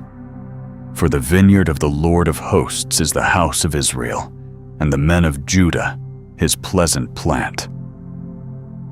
The image ceases to be a distant figure and becomes a direct mirror. This revelation makes everything harder, because now the people could no longer think only in terms of political threat, military crisis, or instability in the reign. And the deeper problem was moral and spiritual. God had planted, protected, and waited. But the people had returned violence, injustice, and unfaithfulness. The word justice here is very important, because Isaiah is not dealing merely with religious feelings. He is speaking about real life. God wanted to see truth in relationships, integrity in decisions, care for the weak, holiness in the heart, and faithfulness in practice. Instead, there was oppression, abuse, pride, and deviation. The vineyard looked beautiful on the outside at some moments, but the fruit revealed the hidden sickness. We can imagine Isaiah looking at the rich who joined house to house and field to field, as he continues denouncing in that same chapter. There were people enlarging their own interests while justice grew narrower for others. And there were people seeking pleasure, wine, feasts, and music, but without regard for the work of the Lord. There were leaders who called evil good and good evil, exchanging values, inverting truth, and living as if light could be negotiated with darkness. All of this is part of the vineyard's bitter fruit. It was not just a problem of religious feeling. It was a structure of corruption spread throughout the nation. That is why this chapter increases the tension so much. The book of Isaiah is frightening because it shows that God's judgment is not born from whim, but from a wicked response to real care. God was not gathering where he had not planted. He was not demanding from those who had received nothing. He was looking at a vineyard in which he had invested bound and protection, and finding bitterness in the place of faithfulness. This is one of the deepest pains in the Bible, the people who know the goodness of God and still choose to produce the opposite of what they received. Perhaps someone wanted to protest and say, "But we still have our identity, our tradition, our feasts, our name." But the parable of the vineyard destroys that defense. The value of the vineyard was not merely in existing, it was in bearing fruit. The value of the people was not merely in carrying a name, it was in responding to the God who had set them apart. The true tragedy was not only that Judah was suffering pressure, the true tragedy was that Judah had become bitter within. And when the fruit shows corruption, it does no good to decorate the fence on the outside. This song, then, is not only an accusation, and it is a diagnosis that wounds because it is true. God had done everything that was just, holy, and loving on his part. The vineyard's failure reveals the hardness of the human heart. It reveals that sin cannot be explained as mere occasional weakness. In many moments, it is deliberate resistance to received goodness. This pushes the story forward with even greater weight. The people did not merely make mistakes. The people responded badly to good. They received care and returned violence. They received direction and returned rebellion. They received opportunity and returned contempt. And so Isaiah pressed the hearts of his listeners even more tightly, because the question echoing from that song could not be answered easily. If God had been so careful, so patient, and then the bad fruit revealed something extremely serious about the true spiritual condition of the nation. If God did everything for his vineyard, why was the final fruit so bitter? And what did that say about the true state of the people? The Song of the Vineyard made it clear that Judah could not blame God for its own bitterness.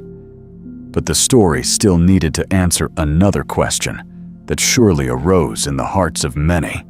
If the Lord would discipline his people, then what about the violent, arrogant, and cruel nations that rose up against them?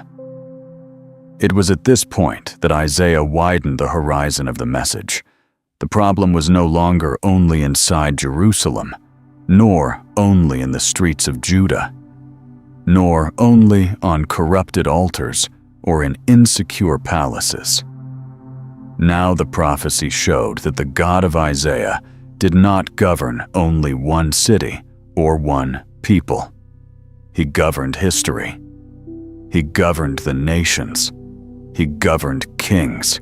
He governed empires. And that made everything even more frightening.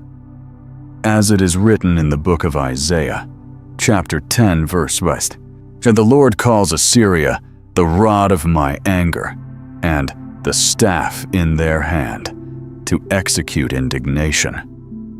That phrase is very strong. Assyria was feared. Its name carried terror.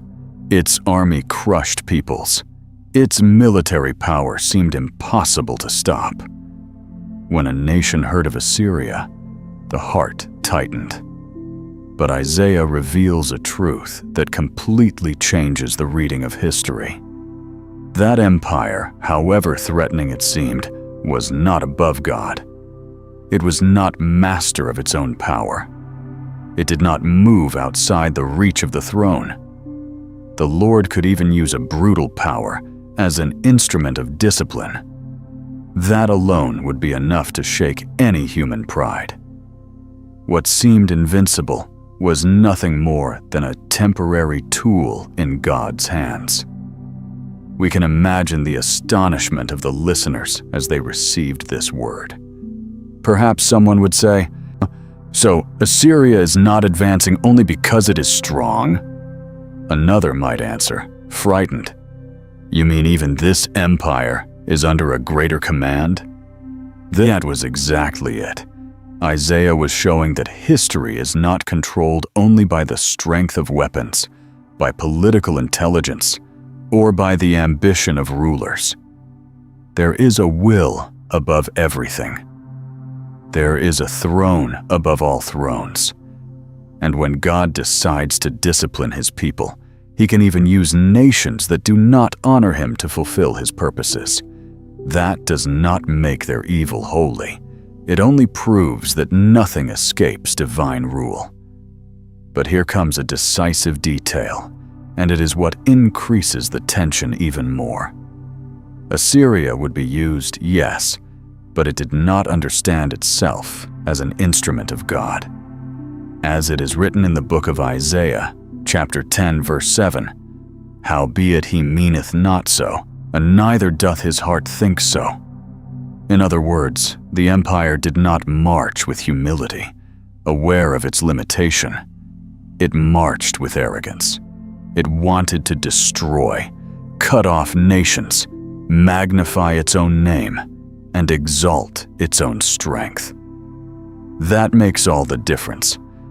God can use a nation in his sovereign rule, but that same nation remains responsible for the evil in its own heart. Assyria was not innocent. It was not neutral. It was proud, violent, and blind to the fact that it too stood under judgment. Isaiah then exposes the proud thinking of that empire. The Assyrian king spoke as if everything came from his own hand. He counted conquests, exalted victories, despised other peoples, and placed himself as Lord over the destiny of nations.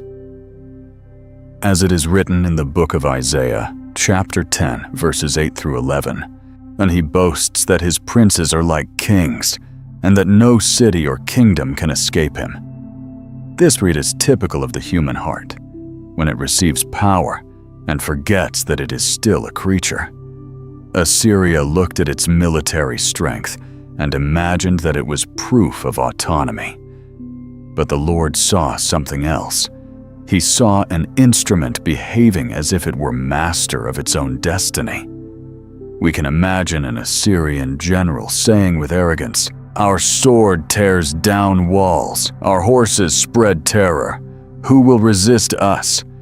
And on the other side, Isaiah answering with the truth of heaven, "You are nothing more than what God has allowed to be used for a time."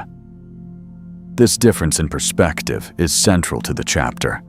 Men measure greatness by appearance, numbers, violence, expansion. God measures reality by his own authority, and before him, even the greatest empire is small. Even the most feared nation is temporary. Even the proudest king continues breathing by divine permission. Then comes one of the most humbling comparisons in all this prophecy. As it is written in the book of Isaiah, chapter 10, verse 15, the Lord asks, "Shall the axe boast itself against him that heweth therewith?" It is a simple and devastating image.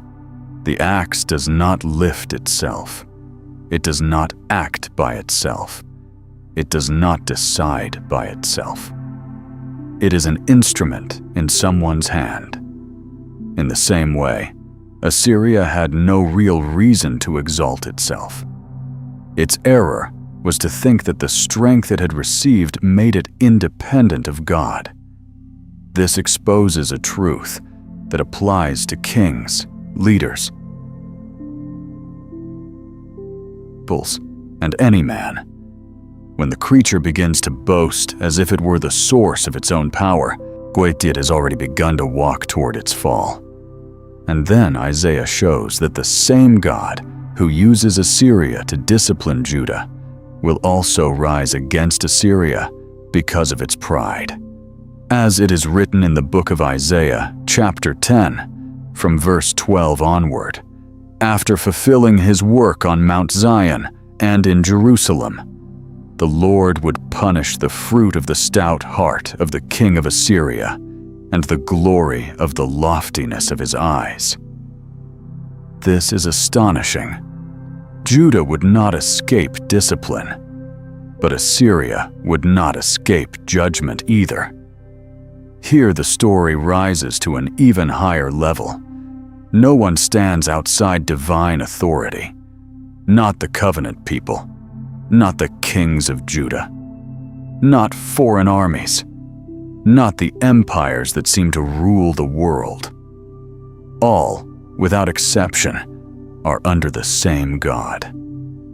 This revelation is deeply frightening and at the same time, deeply just. Frightening because it destroys every false human security. Just because it shows that God does not deal with evil partially. Judah cannot say, "We are the Lord's people, so nothing will happen to us." Assyria cannot say, "We are too strong, so no one can touch us." The Lord judges the rebellion of his people, and also judges the arrogance of the powerful. This reveals that divine holiness does not bow to favoritism, nor is it intimidated by military greatness. Isaiah also describes the fall of Assyria with strong images. The empire that seemed like a dense forest would be consumed.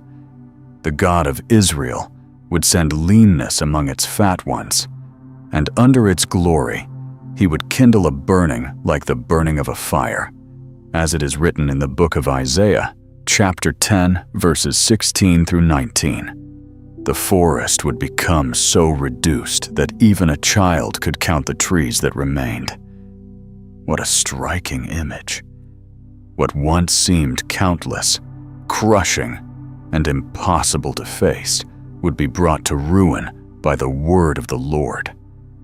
Not because another empire was greater, but because God decided to put an end to the pride that had risen against him. Perhaps someone in Judah, hearing this prophecy, would feel fear and comfort at the same time. Fear, because they realized that the Lord truly governs over everything, and no one plays with that without consequence.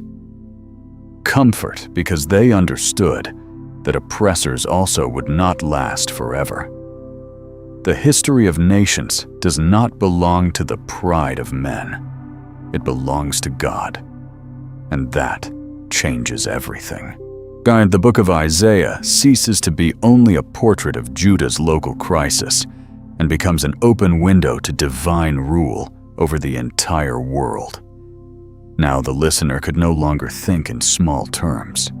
He could no longer imagine that God dealt only with private sins or with internal covenant problems. The Lord moved empires, limited forces, raised up and brought down powers. And if even the great ones of the earth were only temporary instruments, then no human security could endure forever. If even the powerful were only passing tools in God's hands, who could feel truly secure before him? After showing that even the proudest empires are brought low by the hand of God, Isaiah leads the listener's heart to an even more surprising revelation. Because when everything seems to be moving toward cutting, downfall, and devastation, the Lord does not end the story only with judgment. He speaks again of life, but not of a life produced by the strength of men, nor of a restoration built by the skill of kings, or alliances. As it is written in the book of Isaiah, chapter 11, verse 1, "And there shall come forth a rod out of the stem of Jesse, and a branch shall grow out of his roots." This promise is profoundly powerful because it is born precisely from the setting of ruin. The image of the stump is very important. A cut-down stump speaks of something that was once great, once so strong, once had branches, once had beauty, but now seems reduced to almost nothing. What once rose high has been cast down. What once gave shade has been felled. What once seemed promising now seems finished. And it is exactly in that place that God speaks of a shoot. That means hope would not come when everything looked beautiful again, nor when Judah seemed strong in human eyes. Hope would arise when the scene looked lost, when the line of David seemed brought low, when human expectations were lying on the ground. This is a deep mark of the book of Isaiah. God loves to make promise spring up where man sees only the end. We can imagine the impact of this word upon a people tired of seeing failure, fear, and instability. Perhaps someone would say, but what can come out of a cut-down stump? What can be born from a hidden root? Or what can spring from a house that seems so weakened? And Isaiah's answer would not depend on human logic.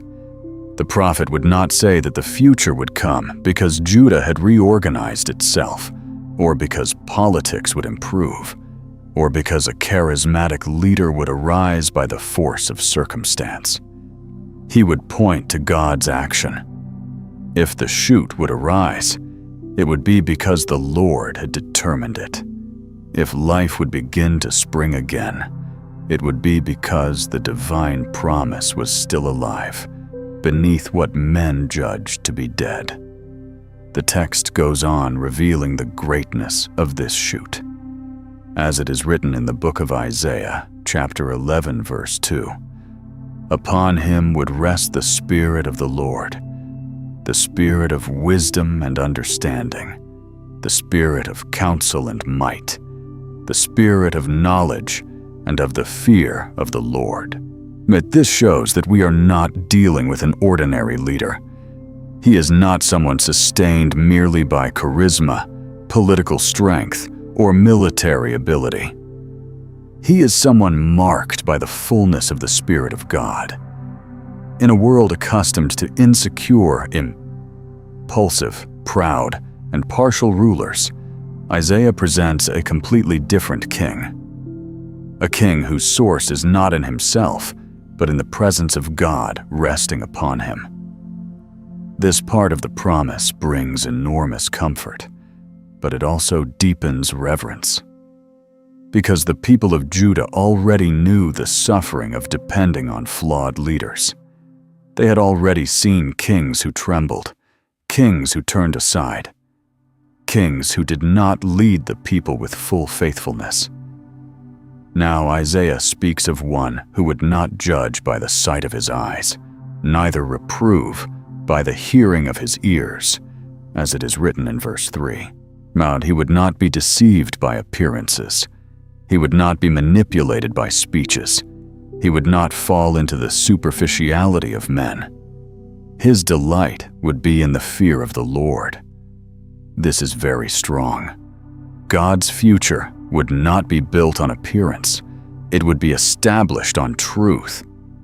Then the prophet continues and says that he would judge the poor with righteousness and decide with equity for the meek of the earth. As it is written in the book of Isaiah, chapter 11, verse 4. This promise touches a very real pain in the story, because the poor were almost always forgotten. The weak were trampled. The small were ignored by those who ruled from self-interest. But the promised shoot would not trample the frail. He would do justice. This showed that messianic hope was not only about strength and throne. It was also about righteousness, the truth and care. God's future king would not seem great only to the powerful. He would be good to those who suffer.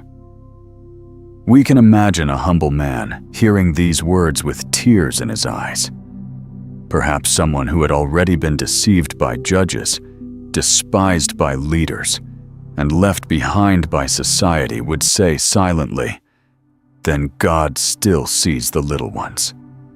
Perhaps a widow, an orphan, an exploited worker, someone tired of seeing injustice prevail, would feel the heart warmed by this promise. Because Isaiah is not speaking only of national restoration. He is speaking of a just government. He is speaking of a new order, where truth would not be sacrificed to protect the great. This gives even more depth to the shoot. He is not only a sign of continuity, he is a sign of true correction of what men have deformed. And then the text moves on to images of peace so deep that they seem to pass through the order of creation itself. The wolf shall dwell with the lamb, the leopard shall lie down with the kid, the calf and the young lion and the fatling together, and a little child shall lead them, as it is written in the book of Isaiah, chapter 11, verses 6 through 8. These images show a peace that goes far beyond the absence of war between peoples. It is as though the promised harmony touches all reality. We are not facing a mere political improvement. We are facing a restoration that carries the mark of the kingdom of God. The world wounded by sin is seen, for a moment, in the light of the order God promises to bring. This hope, however, does not cancel the pain of the journey, and that is exactly what makes the promise even more powerful. Yet the shoot does not appear because suffering is over. It appears in the very memory of the cutting. Life does not spring because ruin was denied. It springs precisely because God has the power to overcome ruin without pretending that ruin never existed. This completely changes the way hope is understood in Isaiah. It is not a fragile hope, built to distract the people from reality. It is a strong hope, born in the very ground through which pain has passed. The people did not need to pretend that nothing had been broken. They needed to believe that God still knew how to make spring up what men already considered lost. The text also says that the earth shall be full of the knowledge of the Lord, as the waters cover the sea in verse 9. That phrase expands everything. The shoot would not bring benefit only to a small group. His work would overflow. His presence would change the earth's relationship with the glory of God. And then Isaiah adds that the root of Jesse would stand as an ensign of the peoples, and the nations would seek unto it, as it is written in verse 10. This shows that the promise would not remain confined only within the limits of Judah. Its reach would be greater. God's plan would go beyond borders, beyond local crises, beyond the immediate understanding of that generation. Perhaps many still would not understand how all this would happen. Perhaps the idea that a shoot would come out of a cut-down stump seemed beautiful, but distant. Even so, the word had been spoken, and it carried a power no army possessed. Because while men measure history by what is visible, God keeps working from the roots. While the people see only cutting, again the Lord already sees the sprout. While many despair at ruin, God already knows the new life He will make arise from the most unlikely place. And so the tension advances once more, but now with a different brightness. Hope in Isaiah does not cancel pain. It is born within it. It does not ignore the axe. It overcomes the axe. It does not deny the cut-down stump. It makes the stump the place where something greater begins. This makes the listener's heart realize that God's plan does not move on the surface of appearances. It goes deep, passes through losses, humbles pride, and then causes life to spring where no one expected it anymore. If new life would arise from what seemed dead, then God's plan was far greater than the people could imagine. At a certain moment in the story, everything that had once seemed only like warning began to take the shape of immediate threat. Fear was no longer only in the words of the prophets, nor in the wrong choices of kings from the past, nor in the promises of judgment hanging over the nation. Now danger had a face, a voice, an army, and a siege. As it is written in the book of Isaiah, chapters 36 and 37, the time came when Sennacherib, king of Assyria, came up against all the fortified cities of Judah and took them. Jerusalem was still standing, but the weight of destruction could already be felt all around. It was as if the people looked at the walls and thought, "Has the end come this time?" Sennacherib did not send soldiers only. He also sent arrogance, contempt, and humiliation. Among his men was Rabshakeh, yet who stood before Jerusalem to speak words meant to break the courage of the people. He did not want to win by force alone. He wanted to win inwardly first. He wanted to spread despair. He wanted to weaken confidence. Before the servants of King Hezekiah, Rabshakeh began to mock. He asked what that confidence was based on. He spoke with contempt of Egypt, as if to say, "You are thinking of human alliances? That will not save you." But he went further. He also attacked the people's faith, trying to make it seem that trusting in the Lord was madness. We can imagine the tension of that moment. On one side, the men of Judah hearing words of defiance. On the other, the city walls holding up a weary and frightened people. Rabshakeh spoke loudly, in a language the people understood, and precisely so that he could spread fear among those standing on the wall. As it is written in the book of Isaiah, chapter 36, he said that Hezekiah was deceiving the people by telling them to trust in the Lord. In other words, the message was cruel. Do not let this king feed you false hope. None of the gods of the other nations delivered their peoples from the hand of Assyria. Why would your God do differently? Those words were poisonous. They were not only military insults, they were spiritual defiance. They were an attempt to place the Lord on the same level as the false gods of the defeated nations, and that made the scene even more serious. The enemy was not only surrounding Jerusalem, he was challenging the name of God.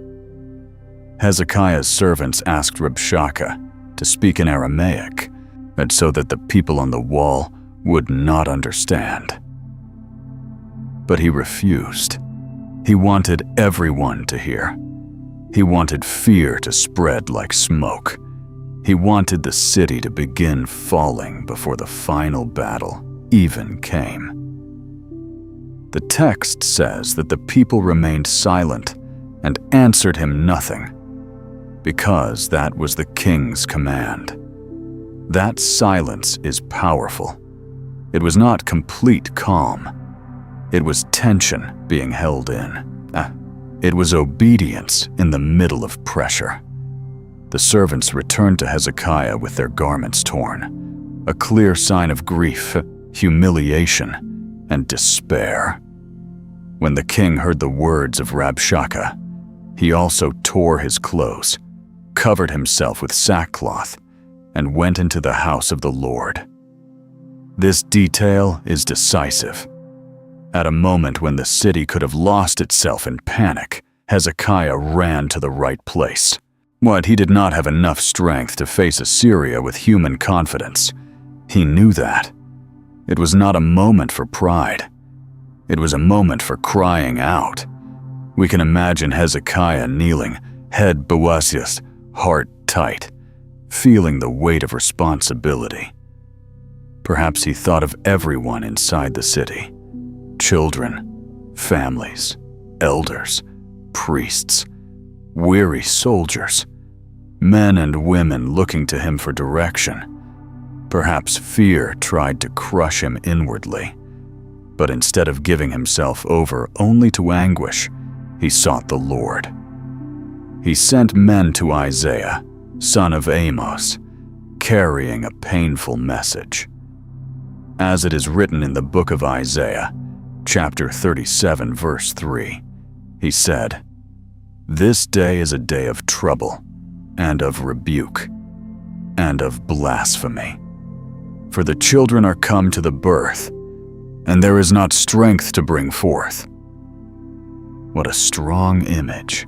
It was as if Jerusalem had reached the extreme point of pain without strength to pass through it. Hezekiah's words reveal something important.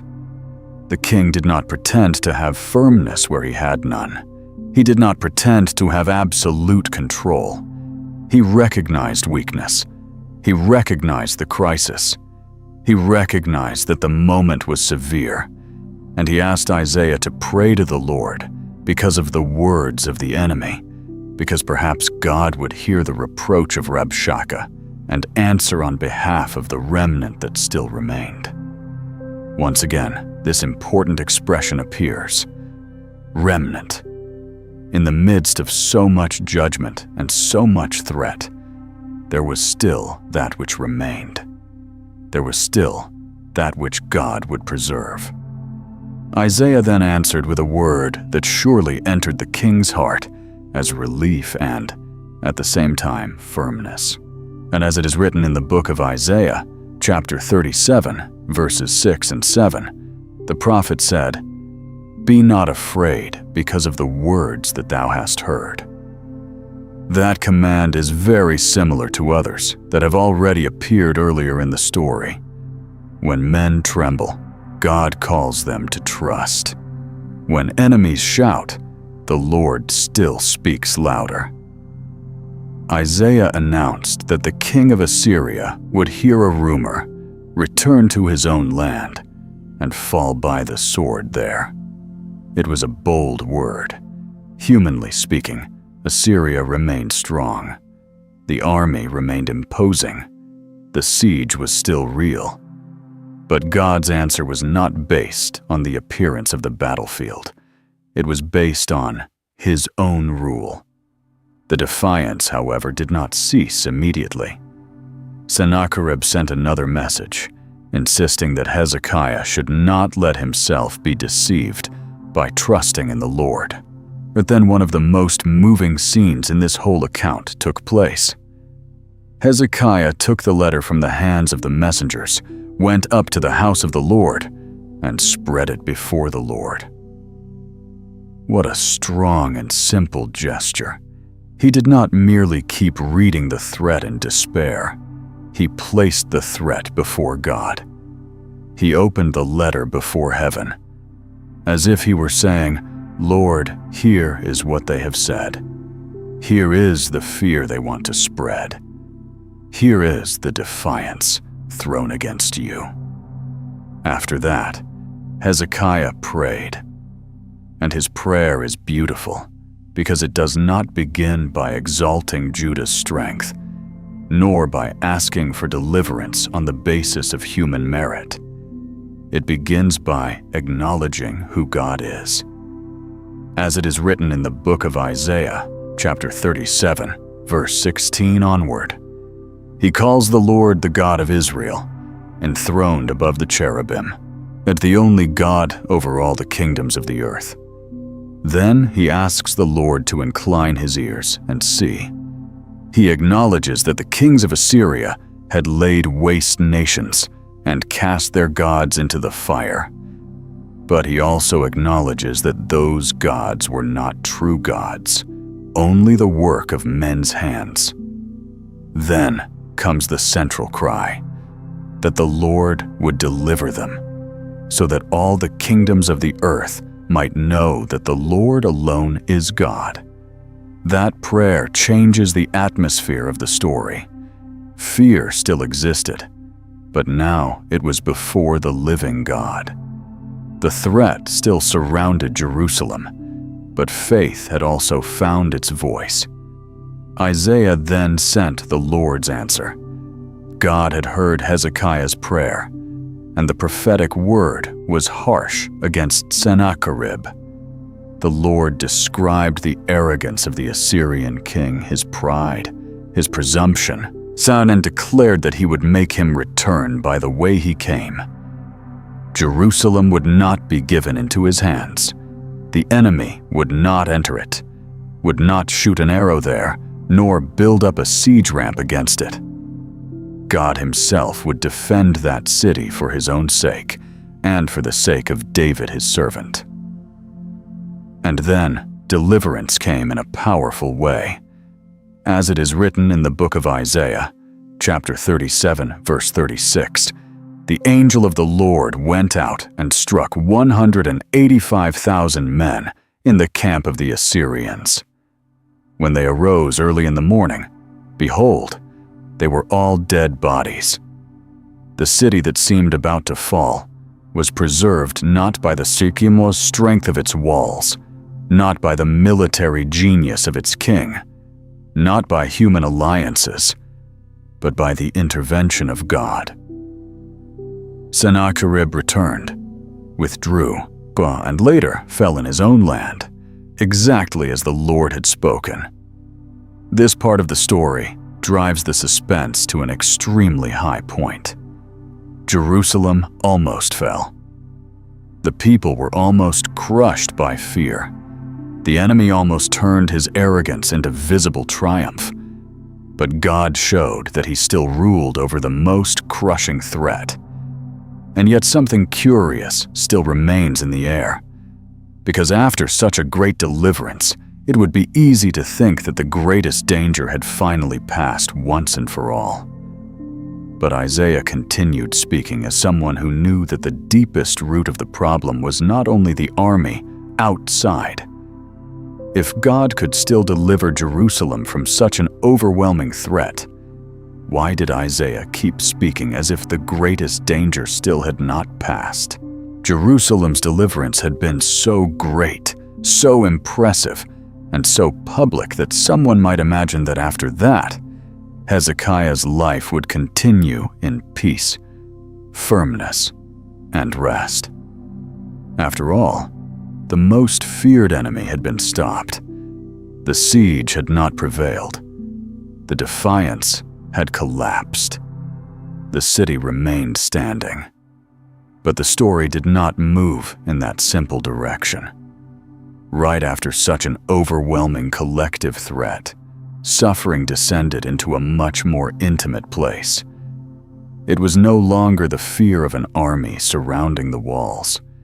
Now, it was the weight of frailty entering a man's own room. As it is written in the book of Isaiah, chapter 38, verse 1, "In those days was Hezekiah sick unto death." The king who had seen God deliver his city would now receive news that no human power can control. His own life was coming to an end. Isaiah went to him with a direct word, without detours, without ornament. He said, "Set thine house in order, for thou shalt die and not live." That sentence must have gone through the king's heart like a sword. There are words that shake a kingdom. There are words that tear down pride. And there are words that make a man realize, once and for all, that he is not master of his own breath. Hezekiah was king, had authority, had servants, had a palace, had a name. But none of that could prevent the arrival of this sentence. The illness did not look at the crown and step back. Death was not intimidated by the king's position. Here, the story becomes deeply human, because it shows that even those who have honor before men remain fragile before time and before life. What we can imagine the silence that must have fallen over that place after Isaiah left. Perhaps some servants lowered their heads, not knowing what to say. Perhaps the room became heavy with the news. Perhaps Hezekiah took a deep breath, trying to accept what he had just heard. But the text shows what he did next. As it is written in the book of Isaiah, chapter 38, verse 2, he turned his face to the wall and prayed to the Lord. That gesture is very powerful. He did not run after human resources first. He did not begin by negotiating with men. He did not surrender only to despair. He turned to God. Alone before the wall, alone before weakness, alone before the impossibility of controlling what was happening, the king chose to cry out. Hezekiah's prayer is simple and moving, yet that he asks the Lord to remember how he had walked before him in faithfulness with a whole heart, and had done what was right in his sight. After that, he wept bitterly, as it is written in the book of Isaiah, chapter 38, Verse 3. This weeping is not a sign of small weakness. It is a sign of profound humanity. The same man who faced the Assyrian crisis with faith is now facing a much more personal battle. It is no longer the sound of enemies outside. It is the announcement of the end inside his own house. It is no longer the fear of losing the city. It is the fear of losing tomorrow. And here the narrative needs to pause a little in this suffering, because it touches every heart. There are pains that can be shared by a multitude, but there are pains that, even when surrounded by people, a man faces almost alone.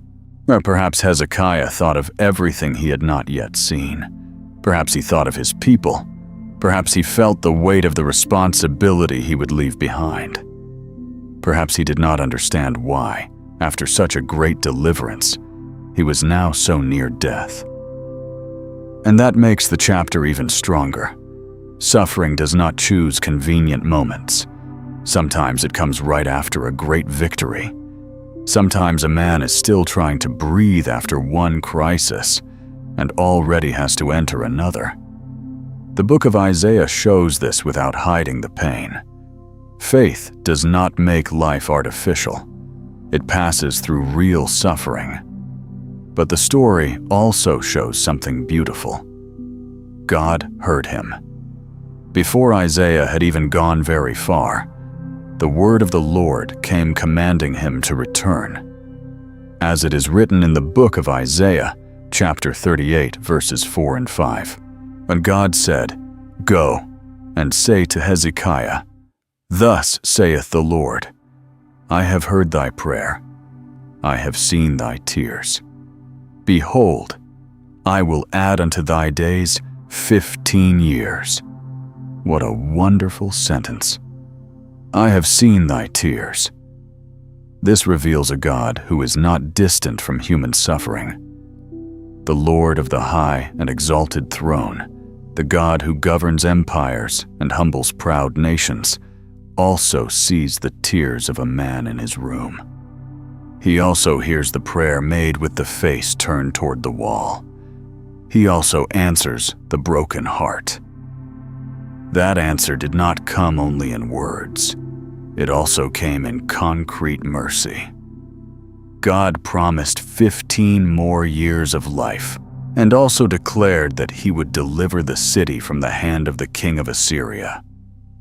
As if he were saying to the king, "Your time is not over yet, and my care over Jerusalem still continues as well." This must have flooded Hezekiah's heart with astonishment and gratitude. The man who had received a death sentence was now receiving an extended span of days by the grace of God. The king who wept was heard. The sick man who could not change his own condition was reached by the compassion of the Lord. Then Isaiah ordered that they take a lump of figs and lay it on the boil, and the king recovered, as appears in the account. A sign was also given to the king. The shadow would go back 10 degrees, and that is exactly what happened. This sign reinforced that the answer did not come by chance, nor by mere coincidence, nor only by natural means. The hand of God was there. The Lord who controls time also controls life. The king had not torn more years from life by his own strength, and he had received an extension of days from God. Afterward, Hezekiah himself records a song, relating his experience. He speaks of the bitterness he felt, the sensation of being taken away in the middle of his days, the impression that he would no longer see the Lord in the land of the living, nor the inhabitants of the world, as it appears in the book of Isaiah, chapter 38, verse 10 onward. These words are very human. They reveal the pain of someone who came very near to losing everything. They also reveal that, even as king, he was not spared the anguish every human being feels when faced with death. Human frailty stands exposed without disguise. Not even faith completely erases the pain of this confrontation. Not even position protects the heart from affliction. At the same time, the song changes tone as Hezekiah recognizes that God had cast all his sins behind his back and delivered his soul from the pit of corruption. He understands that the grave does not praise the Lord, but the living, he shall praise him. This shows that the miracle did not leave him only relieved. It also left him aware, more humble, more grateful, more sensitive to the value of life and to the mercy he had received. This chapter deepens the tension in a very delicate way. Fear no longer comes now from an army threatening the city.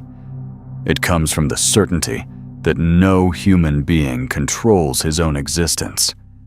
A faithful king can still fall sick. A man who has seen God's deliverance can still weep before death. A crown does not keep illness away. A high position does not hold back time, and that is deeply uncomfortable, but because it forces the reader to remember that everyone depends on the same God, even to breathe.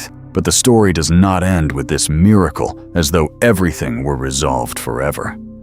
On the contrary, the fact that Hezekiah had been healed, spared, and heard would make what came next even more serious. Because sometimes the deepest problem does not disappear even after a great answer from God. But if even after such a great miracle there was still danger ahead, then the root of the problem was deeper than the simple threat of death.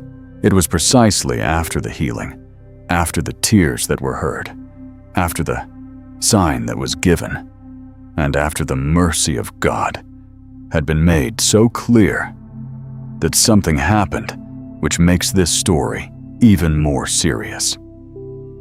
At first glance, it seemed like a small episode when compared to the siege of Assyria or the king's mortal illness. There was no army surrounding Jerusalem at that moment. There was no letter of defiance being opened before the Lord. There was no sentence of death being announced over a sickbed. And perhaps for that very reason, the danger went unnoticed in the eyes of many. As it is written in the book of Isaiah, chapter 39, an embassy came from Merodach-Baladan, son of Baladan, king of Babylon. They sent letters and a gift to Hezekiah because they had heard that he had been sick and had recovered. Now, the gesture seemed friendly. It seemed like an honor. It seemed like admiration. But what happened afterward revealed that the human heart remains vulnerable, even after having been reached by grace. Hezekiah received those men and rejoiced with them. Up to this point, someone might not see any evil at all. After all, a foreign king had shown attention. Messengers had come from far away. There was recognition, courtesy, prestige. But then the text says something that carries great weight. Hezekiah showed the visitors the house of his treasures, the silver, the gold, the spices, the precious ointment, all his armory, and everything that was found among his treasures. As it is written in the book of Isaiah, chapter 39, verse 2, there was nothing in his house, nor in all his dominion, that Hezekiah did not show them.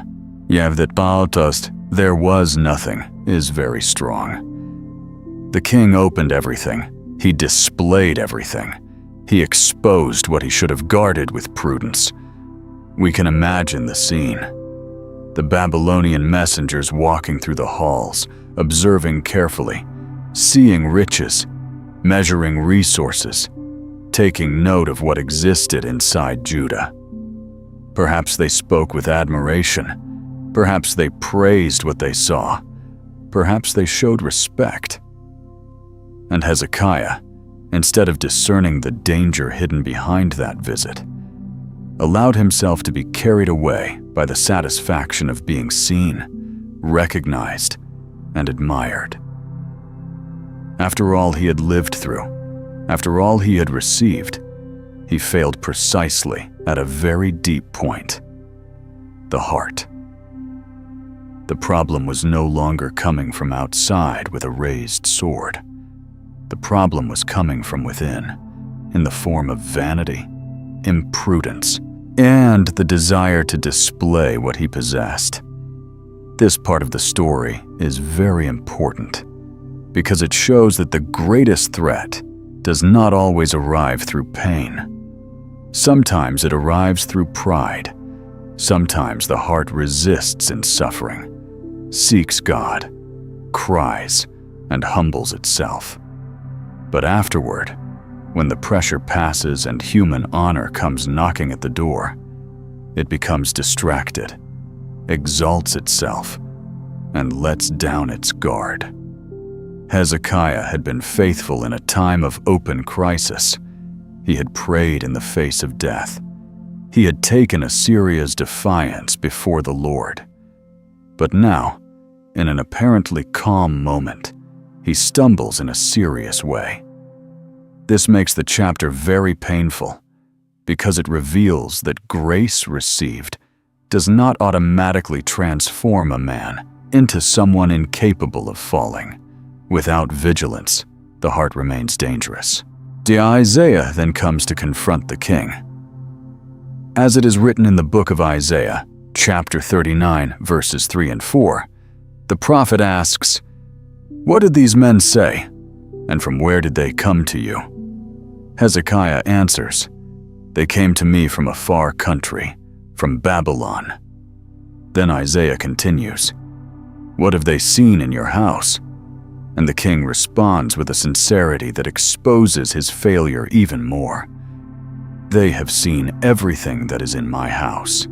There is nothing among my treasures that I have not shown them." This conversation is simple, but devastating, because Hezekiah is not being accused of something done to him by force. He is being confronted over something he himself chose to do. He opened the doors. He showed the treasures. He placed with his own hands before them a vision of what one day would be coveted. Yes, perhaps at that moment the king still did not fully understand how serious his action was. Perhaps he thought it was only a diplomatic mistake, an indiscretion without major consequences. But Isaiah brings a word that makes the ground disappear beneath his feet. As it is written in the book of Isaiah, chapter 39, verses 5 through 7, the prophet announces that days would come when everything in the royal house and everything the king's fathers had treasured up until that day would be carried away to Babylon. Nothing would remain. Even some of his sons, who would descend from him, would be taken away and would become eunuchs in the palace of the king of Babylon. This word is extremely heavy. What Hezekiah displayed with pride would become the target of future loss.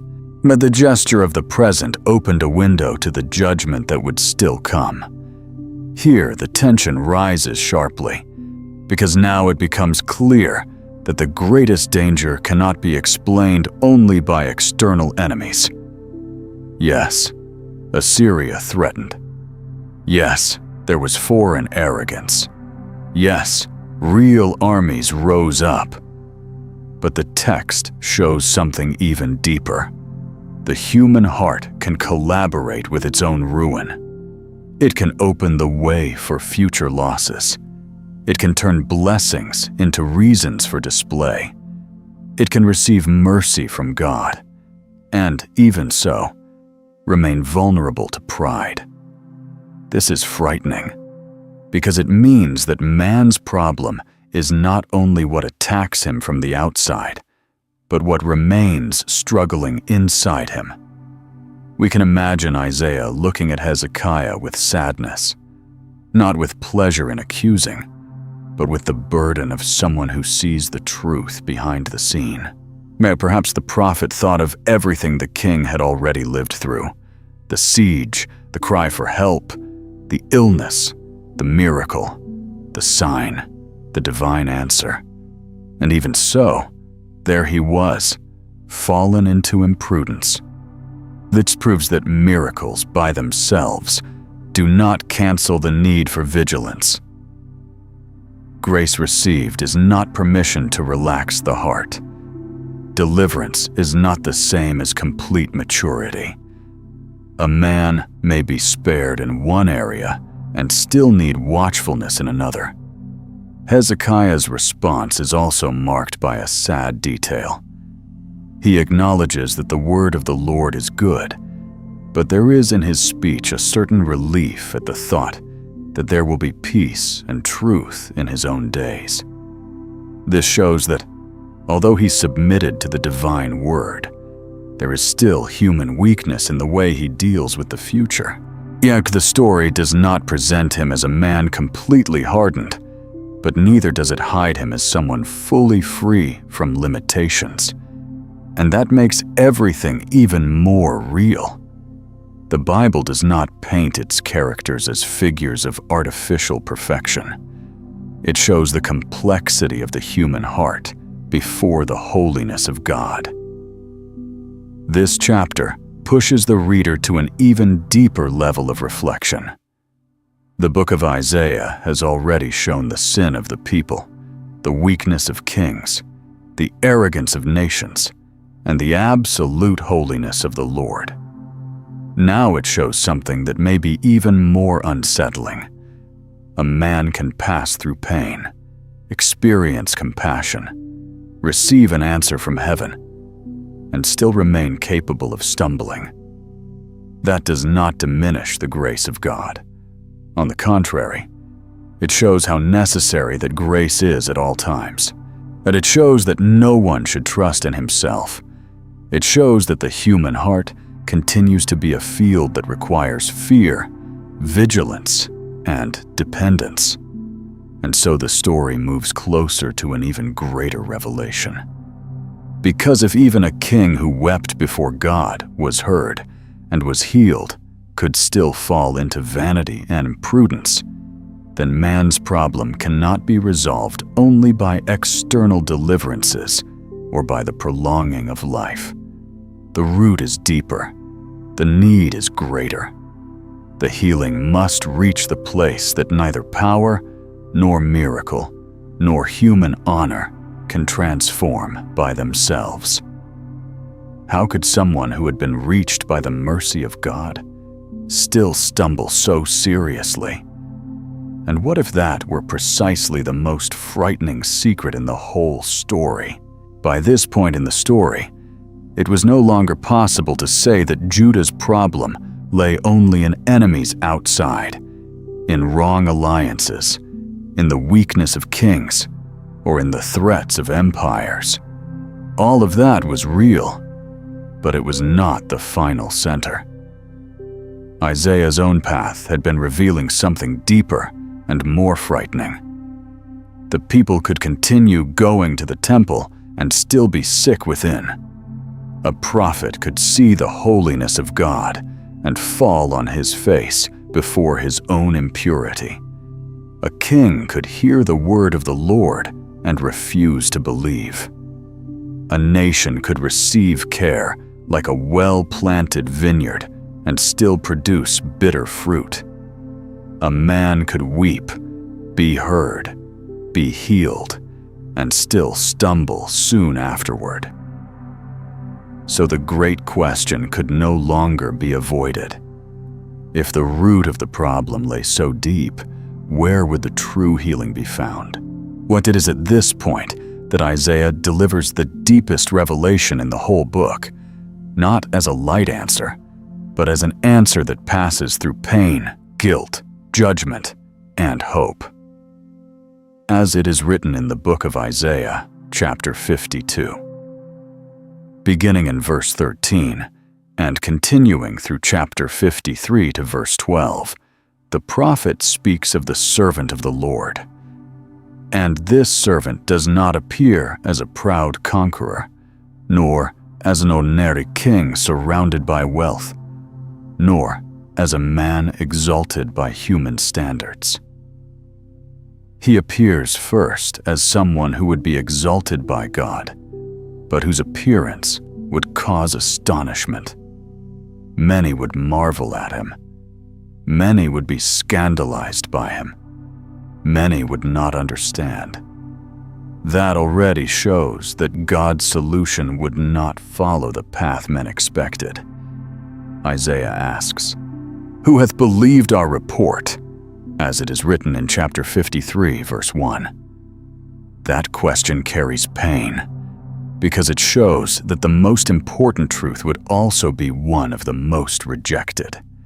The servant would grow up before the Lord as a tender plant, and as a root out of a dry ground. There was no form nor beauty in him that would attract human eyes. He was despised, the most rejected among men, a man of sorrows and acquainted with grief.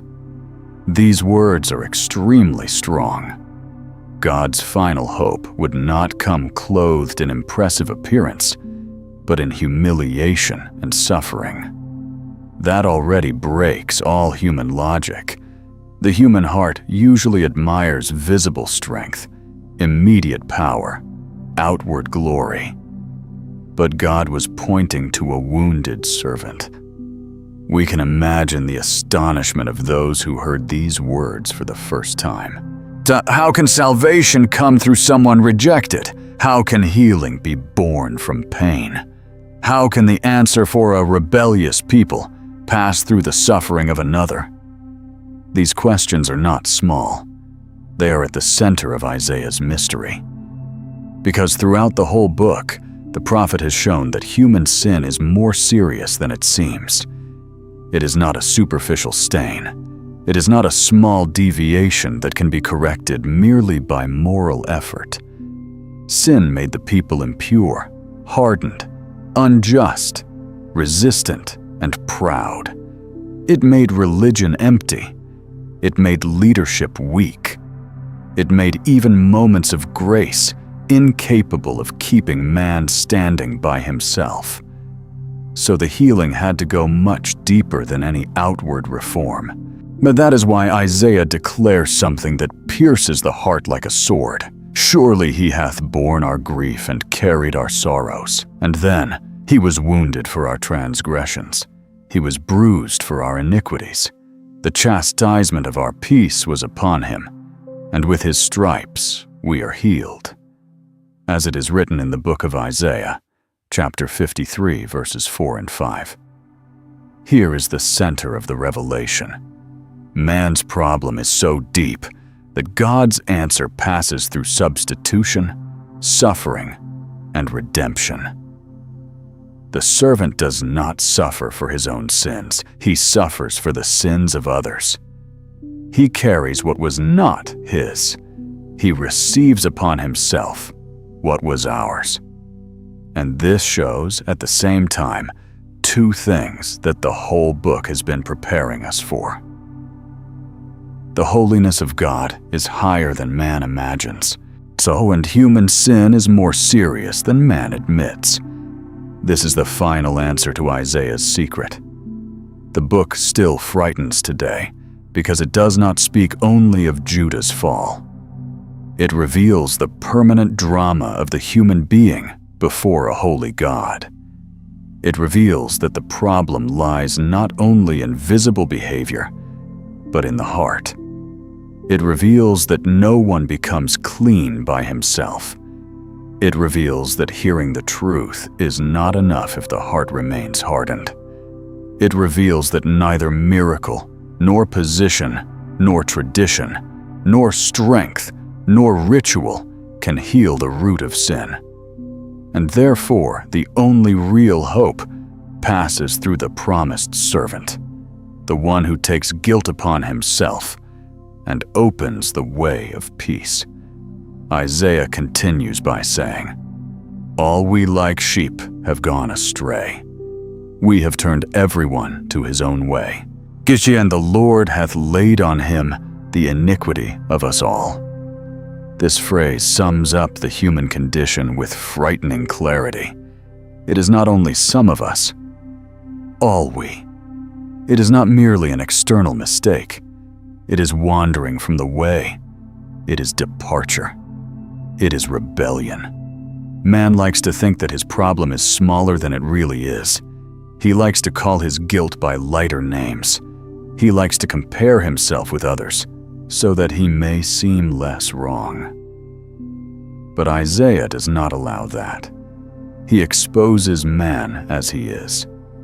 And precisely because of that, the book continues disturbing people today, because it still reveals the truth many want to avoid. At the same time, the book also reveals God as he is. Holy, yes. Just, yes. But also full of a mercy so deep that he himself provides the healing man could never build. The servant is led like a lamb to the slaughter, and as a sheep before her, shearers is silent, so he does not open his mouth. He is taken from prison and from judgment. He is cut off from the land of the living. He is assigned a grave with the wicked and with the rich in his death. All of this appears in the text as part of a suffering that is not accidental defeat, but redemptive offering. Yet it pleased the Lord to bruise him, putting him to grief, and when he makes his soul an offering for sin, he shall see his seed. He shall prolong his days, and the pleasure of the Lord shall prosper in his hand. This means that the suffering of the servant does not end in failure. It ends in victory, in justification, and in life for many. Here the final revelation becomes clear. Isaiah frightens because it forces the reader to face the fact that without redemption, no one remains standing. Not Judah, not its kings, not its leaders, not the prophet in his own strength, not the religious man, not the powerful man, not the man who weeps after falling sick, not the man who escapes an army. All need the same deep healing. All need the same real forgiveness.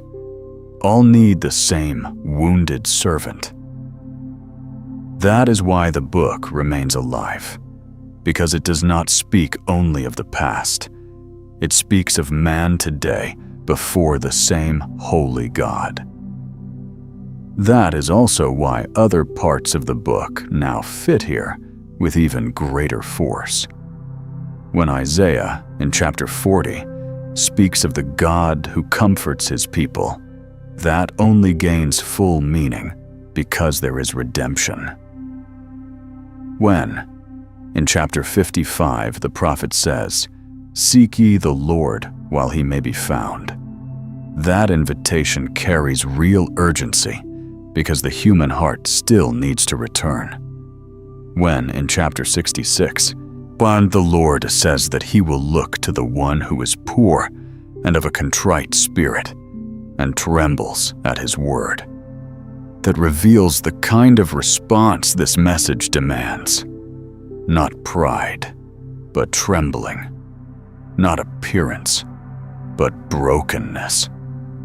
The secret that frightens most in Isaiah, therefore, is not only in the prophecies of judgment, in the falls of kings, in the threats of Assyria, in future Babylon, or in Hezekiah's illness.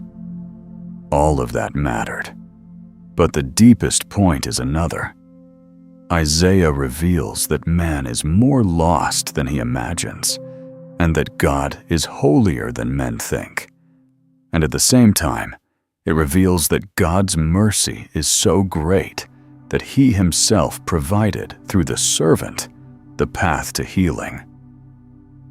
This is not a small message. It is a message that humbles, breaks, frightens, and saves. And that is why Isaiah cannot be read merely as a book of an ancient crisis. It is a mirror, it is a warning, it is a call, and it is also an open window to the only true hope.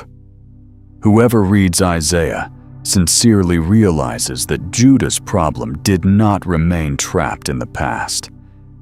The human heart still continues trying to hide guilt behind religion, still continues hardening itself before the truth, still continues exalting itself after grace, still continues seeking security outside of God.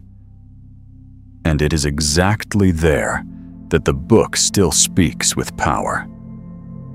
And what if what frightens most in Isaiah is not the judgment announced in the past, but the fact that its message still continues, revealing who we really are before God? After walking through this story, it becomes impossible to look at the book of Isaiah as if it were only an ancient record about kings, wars, sins, and distant prophecies. Isaiah remains alive because it speaks of things that do not grow old. It speaks of religion when it still stands outwardly, but has already lost truth inwardly.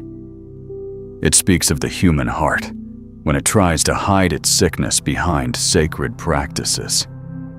It speaks of the pride that rises in kings, in nations, and in ordinary people.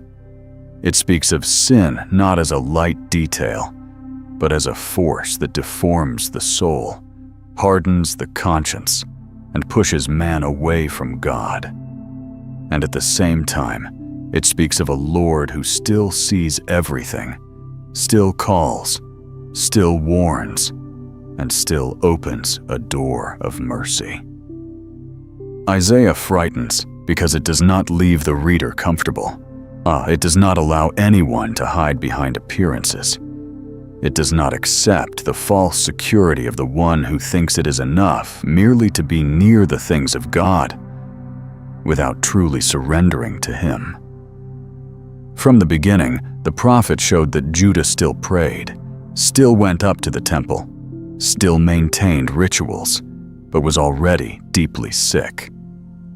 This is one of the strongest parts of the whole message, because it reveals a truth that remains current. A person may appear faithful on the outside and still be dry within. A person may maintain religious language, but live far from justice, humility, and the fear of the Lord. Isaiah forces the reader to stop and ask, what exists in me? Only appearance or truth? But the book does not remain only in denunciation. That is one of its deepest marks. The same God who accuses also invites. What the same Lord who exposes the wound also calls to washing, purification, and repentance. The same prophet who speaks of judgment also speaks of comfort, of a shoot, of promise, of light, of a child who would come, of a kingdom of peace, and finally, of the servant who would carry upon himself the pain and guilt of many. This means that Isaiah's fear does not exist to destroy the reader, but to awaken him. God does not reveal the seriousness of sin because He takes pleasure in crushing. He reveals it because only the one who understands the depth of his own wound recognizes the value of healing. Isaiah also forces us to see that the human problem is deeper than we usually admit. It is not only in political crises, in corrupt environments, in external enemies, or in difficult times. Those things exist. But the prophet shows that the root lies in the heart. It is in the man who hears and does not understand. It is in the king who trembles but does not want to believe. It is in the vineyard that received everything and still produced bitterness. It is in the ruler who is spared, healed, and heard by God, but later stumbles in vanity. Isaiah shows that the danger lives within, and that is why the solution cannot be merely external. Political deliverance is not enough. Improvement of circumstances is not enough. Religious tradition is not enough. The heart must be treated. And then the book opens before us the most powerful revelation of all. The only true healing would come through the promised servant. The wounded servant, rejected, a man of sorrows, who took upon himself our infirmities and carried our iniquities. This is Isaiah's deepest answer to the human drama. Man cannot fix himself. He cannot purify himself by his own strength. He does not remain standing by merit. If even Isaiah needed to be purified, if even Hezekiah could fall after a miracle, if even Judah was lost while surrounded by spiritual privileges, then it becomes clear that redemption could not be born from human effort. It had to come from God, and it came pointed to in the servant. That is why no one should read Isaiah only as ancient history. It is a mirror, a warning, and an invitation. A mirror, because it shows what man really is when he stands before the holy God. A warning, because it makes clear that the hardened heart, empty religion, and human pride walk toward ruin. And an invitation, because the same God who sees the heart still calls, still offers mercy, and still invites the sinner to return while there is time. Isaiah was not written to satisfy religious curiosity. It was written to confront, shake, comfort, and lead the human being to see his real need for God. Perhaps that is why this book remains so alive, because its questions are still ours. There are still people trying to maintain an appearance of faith without true transformation. There are still hearts that hear the truth and prefer to remain closed. There is still pride after blessing. There is still fear that pushes people toward wrong alliances. There is still injustice, falsehood, hardness, and indifference. And precisely because of that, Isaiah still speaks. It keeps tearing masks apart. It keeps calling to the fear of the Lord. It keeps pointing to the only hope that does not fail. In the end, that Isaiah frightens because it is true. And precisely for that reason, it remains one of the most powerful, deepest, and most transformative books in the entire Bible. It frightens because it reveals man as he is. It frightens because it reveals God as he is. It frightens because it shows that without holiness, no one remains standing. It frightens because it proves that without redemption, no one heals himself. But it also comforts because the holy God did not leave man without an answer. The same book that denounces also points to healing. The same prophet who speaks of judgment also shows hope. The same God who weighs the heart is the God who still offers mercy to those who surrender. And perhaps that is the final great lesson Isaiah leaves us. It is not enough to admire its depth, nor to be impressed by its prophecies, nor to fear its words from a distance. It is necessary to let this message examine us. It is necessary to tremble before the truth, and at the same time, run to grace. Because Isaiah remains alive not merely to be studied, but to be heard. Not merely to inform, but to transform. Not merely to frighten, but to awaken the soul before it is too late. If this message truly moved you, do not stop here. 2 other videos will appear on your screen with biblical stories that also show how God works in the midst of pain, silence, and human need. Click subscribe to the channel and leave your like. May the holy God whom Isaiah saw and the merciful God who did not give up on his people also speak to you today. Because sometimes when everything feels too heavy, that is exactly where God begins to transform the story.